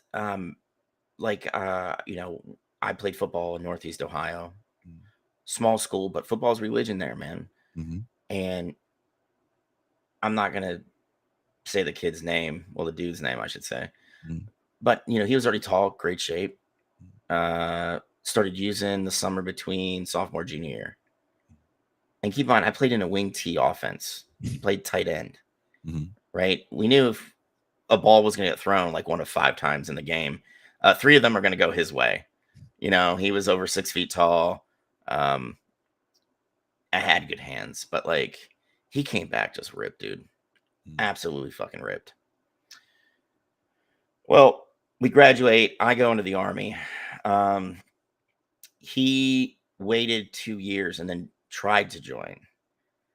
But because he was dumping steroids into a still developing body, I don't know what the medical term is, but essentially his testicles disappeared. Right? So because of the absence of testicles, his body showed that it couldn't naturally reproduce enough testosterone. Just things were fucked up and they wouldn't let him in. Right? Mm-hmm. So dude ends up going to like sell cars at a local dealership because his like uncle owned it or some shit. But I went back home on leave one year, and my dude just like, steroids is one of those things. If you don't use them properly, yes, you're gonna fuck up your entire body forever. Like Mhm. there's no coming back from it. And he did absolutely fucked up his body. Dumps in too much testosterone, doesn't balance it out with Estrogen? estrogen. So his body immediately starts producing estrogen. Well, he's not taking steroids anymore. So he gets bitch tits. I was gonna say he's got man boobs. Yeah. Mm. You know? Um, it affected like how his voice sounded. Like he fucked himself up forever. And for what? A high school football team that had only put like 2 kids in a college program in the last like 15 years. Mhm. Well, like, bro, it's again, the juice is not worth the squeeze on that, man. Like, What do you do, Mac? What do you do? Again, I think this all falls in line with the commodification of college athletics. What do you do when you have, because I think it falls in line with the commodification of the self as product. Sorry, I'm in my Frankfurt School hat. What do you do? What do you do when you have a 15-year-old kid that's, 85 pounds and they go, I can't bench press 100 pounds? They go on TikTok or Instagram, most likely TikTok, and they say, I'm going to do a cycle of Trenadol. Wow. You're going to do a cycle of Tren? Where the F did you get Tren? And you're, 14 years old. Well, you Yeah. went online and got it. Or if you live in California, you drove across the border and got it, right? I can go get it right now down the street at one of my at least 15, 24-hour pharmacies that are within 2 miles of my home. Yeah. So let's say you get your stuff online. You start your cycle. You had to watch a YouTube video on how to even attempt to try to do it, right? And cross your fingers you don't get horrible acne. Yeah. Let's just say you don't get any of the really, really, really negative side effects right away. You do a cycle and you document yourself doing a cycle. And one thing about sports, or not sports, but lifting is, as you know, as someone that's back in the gym, after you're done and you see that pump, you're like, I'm going to look like this in a few months. This is going to be my resting body in a few months when you see that pump, right? You can see results. As my friend Bert Cooper told me the other day, he goes, I can read a book. I can't see myself get smarter. But when I go hit the weights, Yeah. I see the difference. So this kid is throwing up not 100 pounds. He's throwing up 135. I think he's 15, 16 years old. This is a real kid. He ends his TikTok video going, I finished the cycle. If you want me to do another cycle, leave a comment. He doesn't play sports. He's not trying to play sports. He just did this thing on the internet, and now he went from nobody watching him to he had over 100,000 followers by the time he finishes that cycle. You think he's not going to do another cycle? Yeah, absolutely. It's like that really bad movie with Emma Roberts, where she got like dares like on your phone or something. It was a horrible flick, man. But I watch a lot of bad fucking movies. So do you. What am I talking about? Exactly. But like I think it was called like Dare or something like that. Okay. But it's just like, kind of like that social media connectedness where people think likes are like super important. Mm-hmm. And it's just like, I don't know. Maybe it's because I'm a little older. Mm-hmm. I really don't give a shit what people I don't know think about me. Like I don't care, like I told you, I wear Chuck's jeans. My wallet's on a chain, like I don't give a fuck, man. I don't. I wear a bunch of communist shirts in the fucking South. I get dirty looks all the time. I don't give a shit. Right. But I think a lot of, um, a lot of that comes from, even though the internet was this great, like, connecting tissue for everybody, Mm-hmm. it also led to a lot of isolation from like people in your community. Mm-hmm. So now it's like I got to get a like from somebody in Turkmenistan to kind of like be my my social interaction rather than going out. I mean, even as a kid, like going out and hanging out with other kids and doing whatever fucking teenagers. But here's the difference to me between someone our age and a younger person. And this isn't to say one is better than the other. This is just a difference. We're better. We have physical social networks. So how many of us our age? I'm 46, Mac is 42. You know, how many people watching right now, I'm assuming that's the old guy show, watching right now are hitting the gym because you went to the doctor and found out you were pre-diabetic, or you have high blood pressure, or there's some situation that's making you go, I need to get in better shape. Yeah. Because I can't eat the way I've been eating. So now your diet's changing, blah, blah, blah, blah, blah. If you go on a fitness journey, you don't probably document it. Maybe you do, maybe you don't, because you have a social network. You probably have, girlfriends, boyfriends, wives, children. There's just groups of people that you're around that you can interact with in a way that this generation isn't, because they are so online. Online for them it just is. It was always there. There was no mall. There was no town square where they all met, had to figure out where people were. It was, here's an iPad as soon as you can, your eyes open up, and here is the internet, and watch this while we all work our jobs and stick you with different people while we work ourselves to death and can't be decent parents. So there's a difference between these two generations and the way they connect. And we also kind of know how to talk to a romantic partner in a way that these young people are told they can't, right? How many videos do they watch a day? Especially we're talking about like young men, where don't approach a woman at the bar because like, I'm just at the bar trying to, mind my own business. Don't approach anybody at the gym. I'm just at the gym minding my own business. And you can get wins. You can get, figurative wins with your fitness journey. And now you have people that you don't know, hundreds of thousands, telling you how wonderful you are. And you and I don't have to care about that, because at the end of the day, we're going to go see real people. Tomorrow, I'm going to go hang out with my real friend. We're going to go to real Tijuana and have real fun, right? And by real fun, donkey show.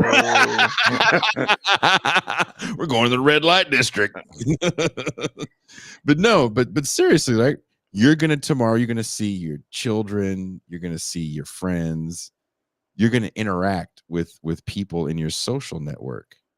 And the internet isn't a certain part of your life where the make-believe, not make-believe people, but the people that you'll never really see in real life mean something to you. Everybody has a social media account, has followers that isn't in their direct sphere of influence. Yeah. So again, it's a little different for younger people. And I'm still trying to wrap my head around this whole piece, because what's baffling for me is the no stakes of it all. Like, again, you're not doing this to make a team. You're just doing this because it's like, oh man, my calves are too small. Yeah, I mean, but doesn't that go to kind of like, I guess, for the lack of a better term, like beauty standard, right? Mm-hmm. Like, women are supposed to be like glammed up all the time, have a tiny waist, a fat ass, big breasts. Sure. And like dudes, what is our measuring stick? Chris Hemsworth and Thor. Yeah. Right? Like, I got an 8-pack and just fucking ripped from head to toe. Right? And like a lot of my buddies that I was in the army with, like, we lifted like crazy. Right? One, we were in the infantry, we got to carry weight, so it behooves us to fucking put muscle on, right? But like, I was never under the impression I was ever going to have a 6-pack. Why? I can't afford to eat that clean to get a 6-pack. Right? 2, I'm doing basic lifts that I've been doing since high school. Right? I don't have the money to pay for the trainer or the facilities to do some of the dynamic workouts that are required to get that cut. Right? 3, I have this thing called a job in the United States military. right? I can't eat 8 meals a day. I might get lucky if I have 2. Mm-hmm. Okay. I'm not Chris Hemsworth who I signed my name on this deal to do this movie. Mm-hmm. But for the first 3 months of that, I am just in the gym. This is what I do. Yeah. This is And my you have a existence. doctor prescribing your gear. Yeah. Like we don't make that kind of money. And guys be like, no, if we just do this, no, no, right? You will be in phenomenal shape, but you're not going to look like that. Like we just don't have the ability to do so. But see, that's the thing. That's the standard that is set, right? Like I'm built like a fucking trash can.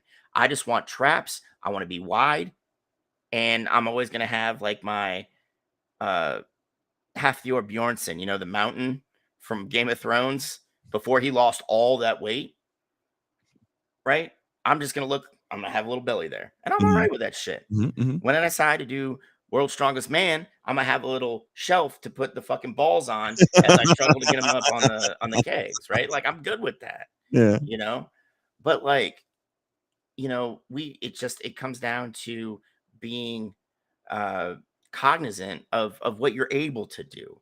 And like it kills me that you're watching this kid on TikTok or Instagram or whatever social media he's on or whatever videos he's putting up, that at 14, 15 years old, rather than, eating the best you can, like sticking to chicken, stuff like that.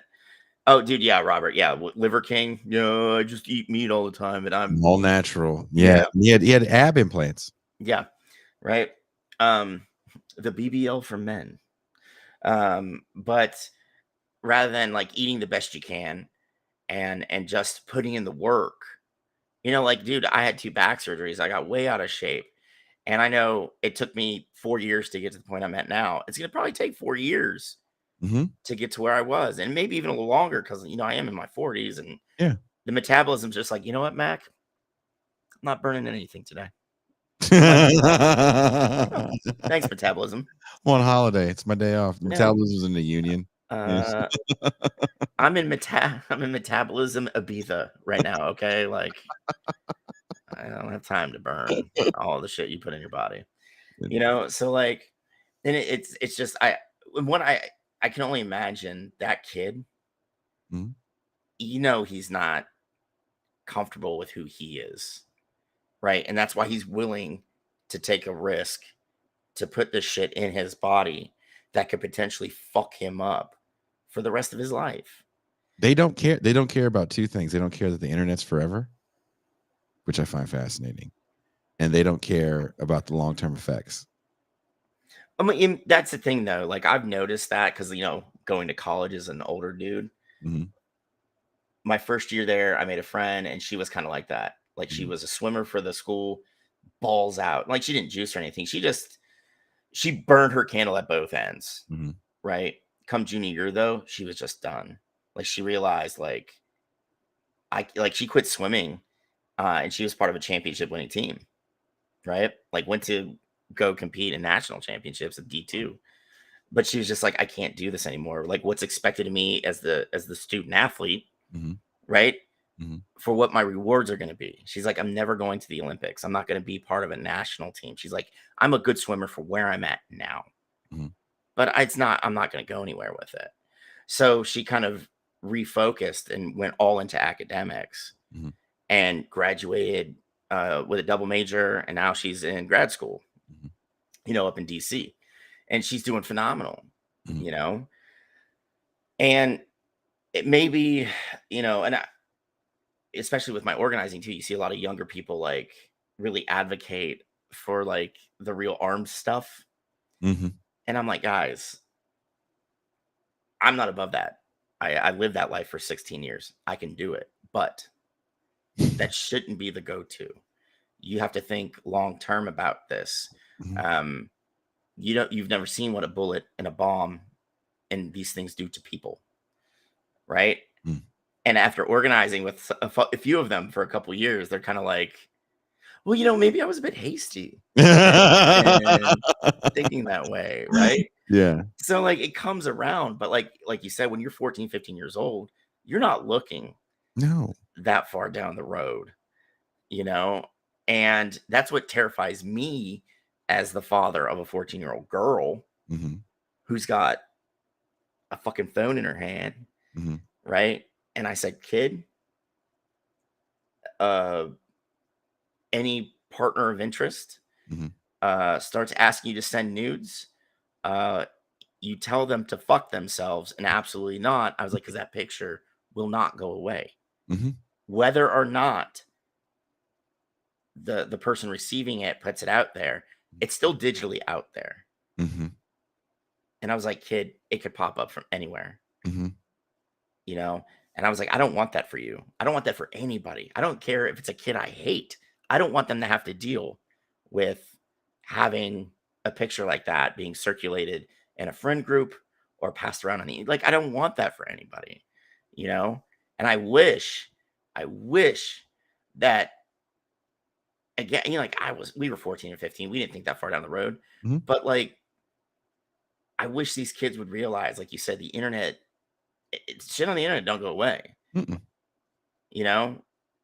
And when you send those pictures, they're not going away either.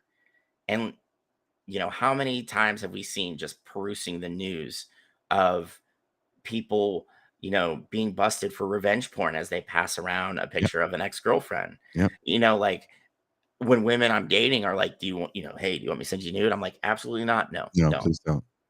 I was No, like, please don't. I do want you not. to, yeah, you can come by here and be nude, but I don't Yeah. really, I mean, that's what I always tell them. I'm like, I'd rather see you up close and yeah, personal. but don't send me shit. Yeah, don't do that. Dude, look, we've been going on for 3.5 hours almost. It's late where you are. It's midnight where you are. Yeah, But it's all right. It's all right though, I man, because you know what? We need to do this more often and just like do a stupid long block where we like do the first hour like talking about some serious shit like we did tonight, uh-huh. and then just go into more character creation, and then we bring Claw on, but we like mix his voice so we can't hear him, and he's just in on it too, you know. I love the fact that Claw's life is now a TIR storyline. Oh, it's And amazing. it's just, you know, can you woo woo woo? Woo woo woo. Can you woo woo woo? Oh man, Claw, dude. The thing is, we're gonna bump into you one day, and we're either gonna be like super happy or just like, oh man, really? You know? I want to show you this is what happens to MLK when he gets reanimated. He goes to the gym, Oh no. and this is the first thing that he sees. He goes to the Planet Fitness. Oh no. Brother Jesse took me to a Planet Fitness in Atlanta. I didn't expect to see this many white women. Oh, So, she's got a headset on too, oh, Jason. watch this. I need you to watch this woman here in particular Okay. because she's fucking hilarious. Good looking good, got me scratching up his back. Oh, get that boy a snack. Lick the cat, lick the cat, lick the cat. My God, Brother Athanapathy. I don't think these sweatpants can contain what's inside of them. Oh my god, dude. Oh my Yes. Lick the cat, lick the cat, lick the cat. Yes. Right there. Here, kitty, kitty, here. god. Oh my god, Jason, that woman you told me to watch, she's not. Do you see? Do you see? There's no coordination in that woman at all. She's the best part. Jason, she's the stripper at the club that you go get a dance with, and then she's like, "You're not getting a boner," and it's like you've literally just been like, I think you're running in place right now. I think Yeah. you're a maniac, man.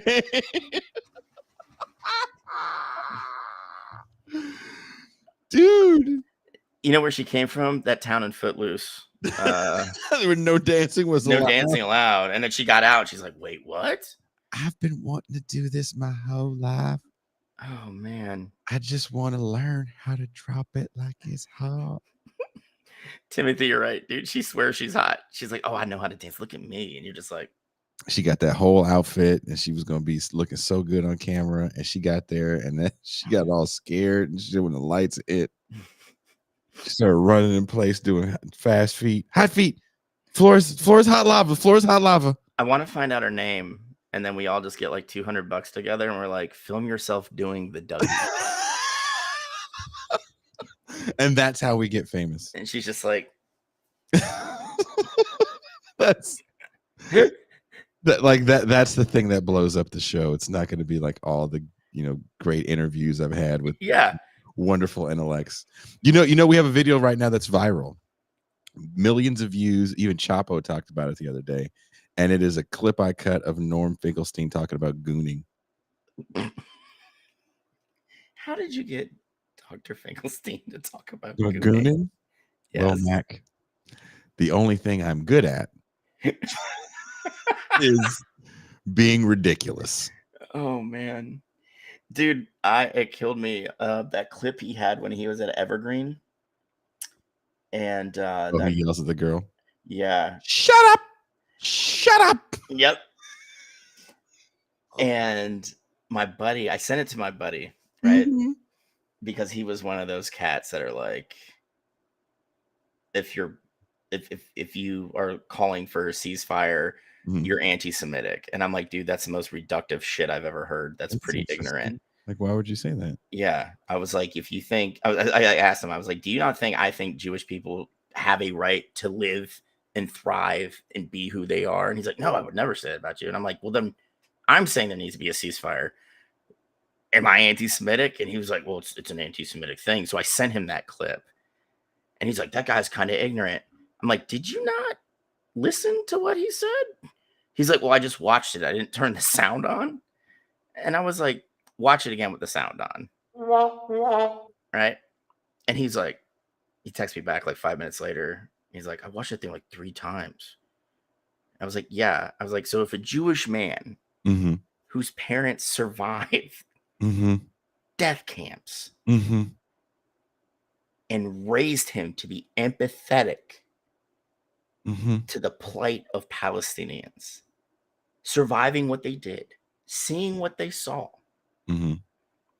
If his parents can do that, then why are you so fucking special that you think that saying we need to be empathetic to the Palestinians and say, you know what, you too have a right to live and thrive and be who you are. Why are you so special that you can say that's anti-Semitic? And he's like, fuck you, man. I hate when you're right. I'm like, thank you. Oh, see, well, that was a nice way to say it. You didn't have to call anybody a name. And yeah. Oh, dude, I've gotten into too many discussions like that where I've been called a lot of names and I'm like, dude, hey man, I just don't want to see children killed anymore because I've seen what these drones do to kids, these bombs and these bullets. I've seen what they do to children. And I don't want to see that happen to any child. And the fact that we're watching it happen live and we are watching our government continue to send more aid and more military equipment and continue to kind of really backpedal against providing humanitarian aid to Gazans. The way we're seeing American media buy into these bullshit psyops that the Israeli government's doing, like with the aid boxes that you can tell are empty because they're just like really whipping them through and they're labeled in English rather than Hebrew or Arabic, right? The fucking nurse that they paid to be like, oh, I'm in Al-Shifa hospital and Hamas is here killing everybody. And everybody like literally within an hour, internet sleuths were like, bullshit, but American media passes that around as fact. Like the fact that all this is happening while kids and people are dying while complying with the directives by the Israeli military. Get out of North Gaza, go to South Gaza. We're going to raise North Gaza. They move south. Well, now we're moving into South Gaza. We are watching this happen and we still have people that don't give a shit. Yeah. We're talking about surplus populations. I was on Majority Reports today talking about surplus populations. We have surplus populations in this country. We just don't give a shit about. Oh yeah, and that's the thing. We this country is so, I learned the hard way when I went to Afghanistan the first time. The United States has this moral obligation to assist people. And when you get there and you see that these people aren't exactly pro Taliban, but they sure in the fuck don't want more foreigners there. They just dealt with the Soviets there for 10 years. And especially in the eastern and southern parts of the country, which are largely Pashtun, they don't want Uzbeks there. They don't want Tajiks there. They don't want Hazara there. They just want this. They want to farm their land without outsiders fucking with their lives. And when you see that, I'm just like, this isn't a moral obligation. This is a flex. And between the deals we have with DOE to monitor our nuclear arsenal, our defense budget is over $1 trillion. $1 trillion. We have the largest military, the most powerful, the most technologically advanced. We're not defending anybody or anything. We're bullies. Mm-hmm. That's exactly what we are. And when you're serving and you realize that, you get jaded real fucking quick. And the sad thing is I spent 16 years in, and that point for me was like year 4.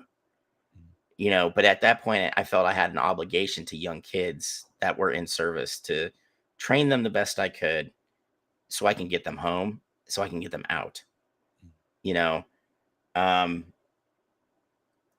It just, it's galling for me that we sit here, and it's the proverbial we, everybody. It's not, I don't think it's us per se. It's just the royal we, so to speak, right? Like, we as Americans sit here and just go along with this nonsense and how we have this moral high ground and this moral obligation to assist, third world nations and all that bullshit. One, without understanding what the third world actually was in context of political science. And two, they don't realize the United States had a hand in ensuring that these countries remain poor. Mm-hmm. And they put, the aid with things attached to it. Like, yeah, you want this aid so you could feed your people. Well, then we want unfettered access to resources. Mm-hmm. Well, okay. They say, sure, but we have to feed people. And then when these companies move in, we have issues like we're seeing in Congo right now, where lithium and cobalt are being mined by children, Mm-hmm. and no one gives a fuck. Mm-mm. We have issues of, in Bolivia, again, going back to lithium, because, hey, we want to move into EVs. How do we make batteries? Lithium, right? Tens of thousands of indigenous people in Bolivia were displaced because they lived on one of the largest lithium deposits on the planet. And now, I don't know if you know this, Jason, Mm-hmm. in Nevada, we have the largest lithium deposit on the planet that hasn't been mined at all. Mm-hmm. That they're trying to start excavating and getting into it. Mm-hmm. But for 3 indigenous nations, it's considered holy ground. Mm. So now it's in the courts. Well, that's why positions like Secretary of Interior are so important. And when you start looking up until Deb Haaland, people that have taken that position, and I don't know Haaland's entire background, but they come from the finance sector, from the oil and gas industries, because you're usually going to be dealing with a lot of like native land. We talked about this Tuesday on the show with Greg Pallas, which was a pre-recorded about the Osage Nation and how the coke industries kind of make their money off stealing oil from the Osage Indians when all they had was stripper wells at the time, which were wells that produced less than a tile or barrel. So it's a lot. And I'm sad that we have to end on a sad note. Hold on, we can't end on a sad note, Mac. No, you need to bring up the dancing girls again. Hold on, we have to end on. We have to end on. Hold on, to end on a good note. We have to end on. Everybody, just picture Claw bringing the barbecue with a short white life. Can you Picture Dr. King losing his shit over a woman doing squats at Planet Fitness. You know.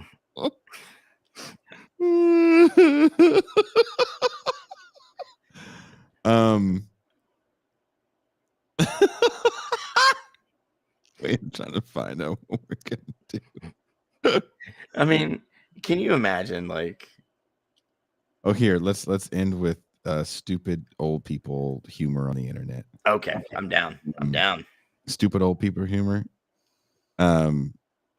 There's these people that do like practical jokes on the internet, and sometimes they're not really harmful jokes.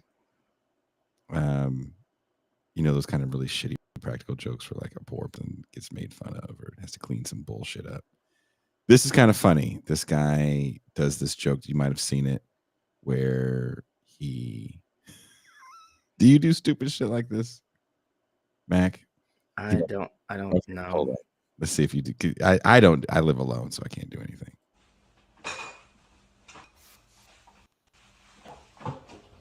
So he put on his... Oh, yeah, I've seen this. Okay, but okay.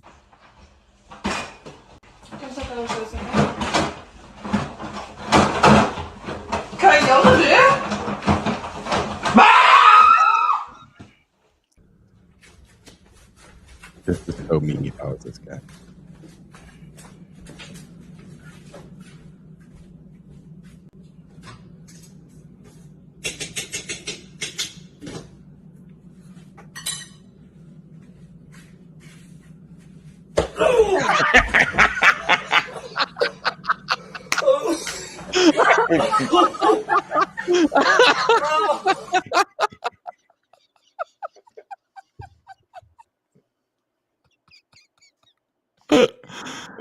Oh man, old people humor.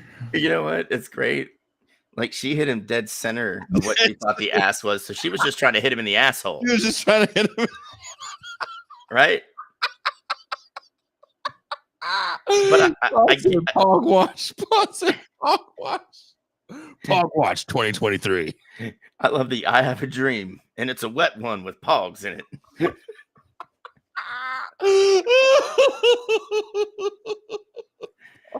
Oh man, I'm telling you, Jason, tomorrow morning we're gonna wake up and it's just gonna be like a big canceled stamp on your channel. Dude, I've done some things in 4 years with this show that have made me go. I'm really threading that needle. Just living on the edge. Yeah. Thank you, Steven Tyler. The fact that oh man, but I'm gonna tell you right now, if I had a partner that aimed for my asshole, I wouldn't be happy about it, man. Like, don't get me wrong, I've gotten a little drunk and a little froggy where she went one knuckle deep and I was just like, oh, right? Didn't really fight it, didn't know how I felt about it, but I was willing to roll with it. I was kind of drunk, you know, but if she just constantly went after my butthole, I'm not okay with that. You know, I'm just not okay with that. And I felt that when she hit him and like you heard it connect and you just hear him and then he hits the ground and coughs. Like I get it. Right? You're just like, oh God, he died. Like, you got the whole set. She got the Franks and the beans, man. That needs to be a sound drop. Franks and beans. Get your hand off my penis! Yes. I see that you know your judo well. You need to get Franks and Beans on there. When your guest says something stupid, you just play it. Franks and Beans! They're going to be like, what? You'd be like, it means you're dumb. Try it again. Say something I don't know else. what happened with the board. It's just acting funny, sir. I would proceed. And you met our friend Pog Champ MLK. I was speaking to Jordan Peterson, Franks and Baines. Oh, okay. I was emailing Elon Musk, Franks and Baines. Oh God! Look, we have to go. Thank you guys for hanging out with us. The only leftist sports podcast on YouTube where you're going to see impersonations. You're going to see a very interesting, in-depth conversation about something that no one's really talking about. I listened to a F-ton of sports radio in my 24 hours of driving up to do the live thing in the Bay Area. And I didn't hear anyone take on these topics. I heard people talk about Caleb Williams and painting his nails. I heard people talk about who the hell's a cancer in the locker room, but they don't know anything about. No.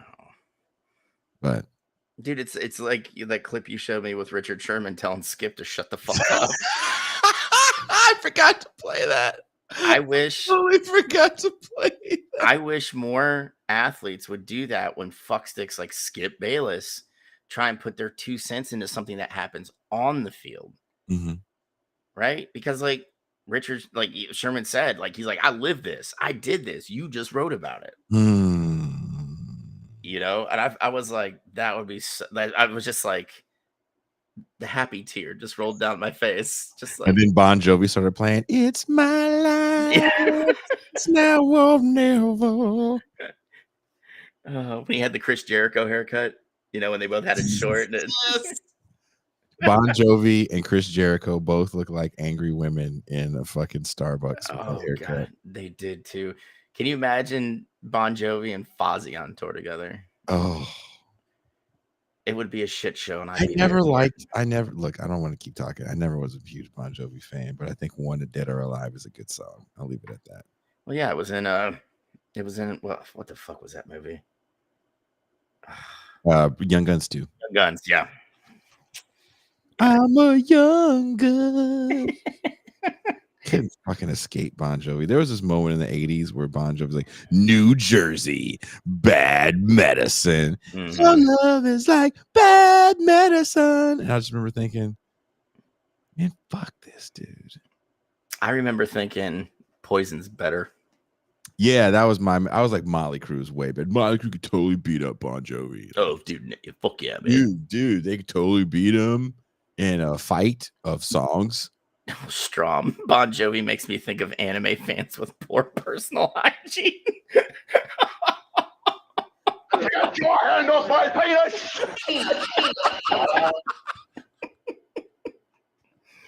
Oh my god, dude. Oh, and on that note, I think that is our way of saying we have to leave. Yeah, that's how you have to send us out from now on. Get your hands off my penis! Get your hands off my penis! So my neighbor can't hear you talking because I no longer have studio monitors on my desk. So he has to be wondering what the fuck I do for a living. Like all my windows are wide open. So he's got to be like, I don't know what this guy next door does. I think he does OnlyFans or something, but there's a lot of dick jokes coming out of his mouth. People are coming on his chest. On his chest. Someone's getting pummeled. I don't even know, man. He is fucking her into submission. All right. Thank you guys. I'll see you tomorrow. Don't forget, tomorrow we're doing a call-in show. It'll be live. I'm gonna pay the phone bill. Well, not the cell phone bill. Stop. You people are like looking at me like I'm a stereotype. I could be, but I at least paid my phone bill. But there's a bill we have to pay for the phone service. And that got used up the last time we had a phone show. So we're going to open up the phone lines. You guys get to yell at me about whatever you want to yell about. I don't care what it is. That's right. I don't care. Join Jason for the call-in on Colonizer Day. Call in on. I should have called it that. I just called it the Ask Jason Anything Part 2 holiday. So call in on Colonizer Day. If you want to yell about Thanksgiving, if you want to yell on the phone, so your family can hear you and you can play it on TV because everybody's got YouTube on their TV. Like, Oh, look, yeah. I called in about you, Uncle Frank. You fucking suck. And look, the internet agrees with me, Uncle Frank. You fucking suck. Do that tomorrow. I'll be here taking your calls, not watching football. Kind of sad, a little dead inside. But on that note, let's listen to one of my favorite songs, and it's available on Spotify. Peace.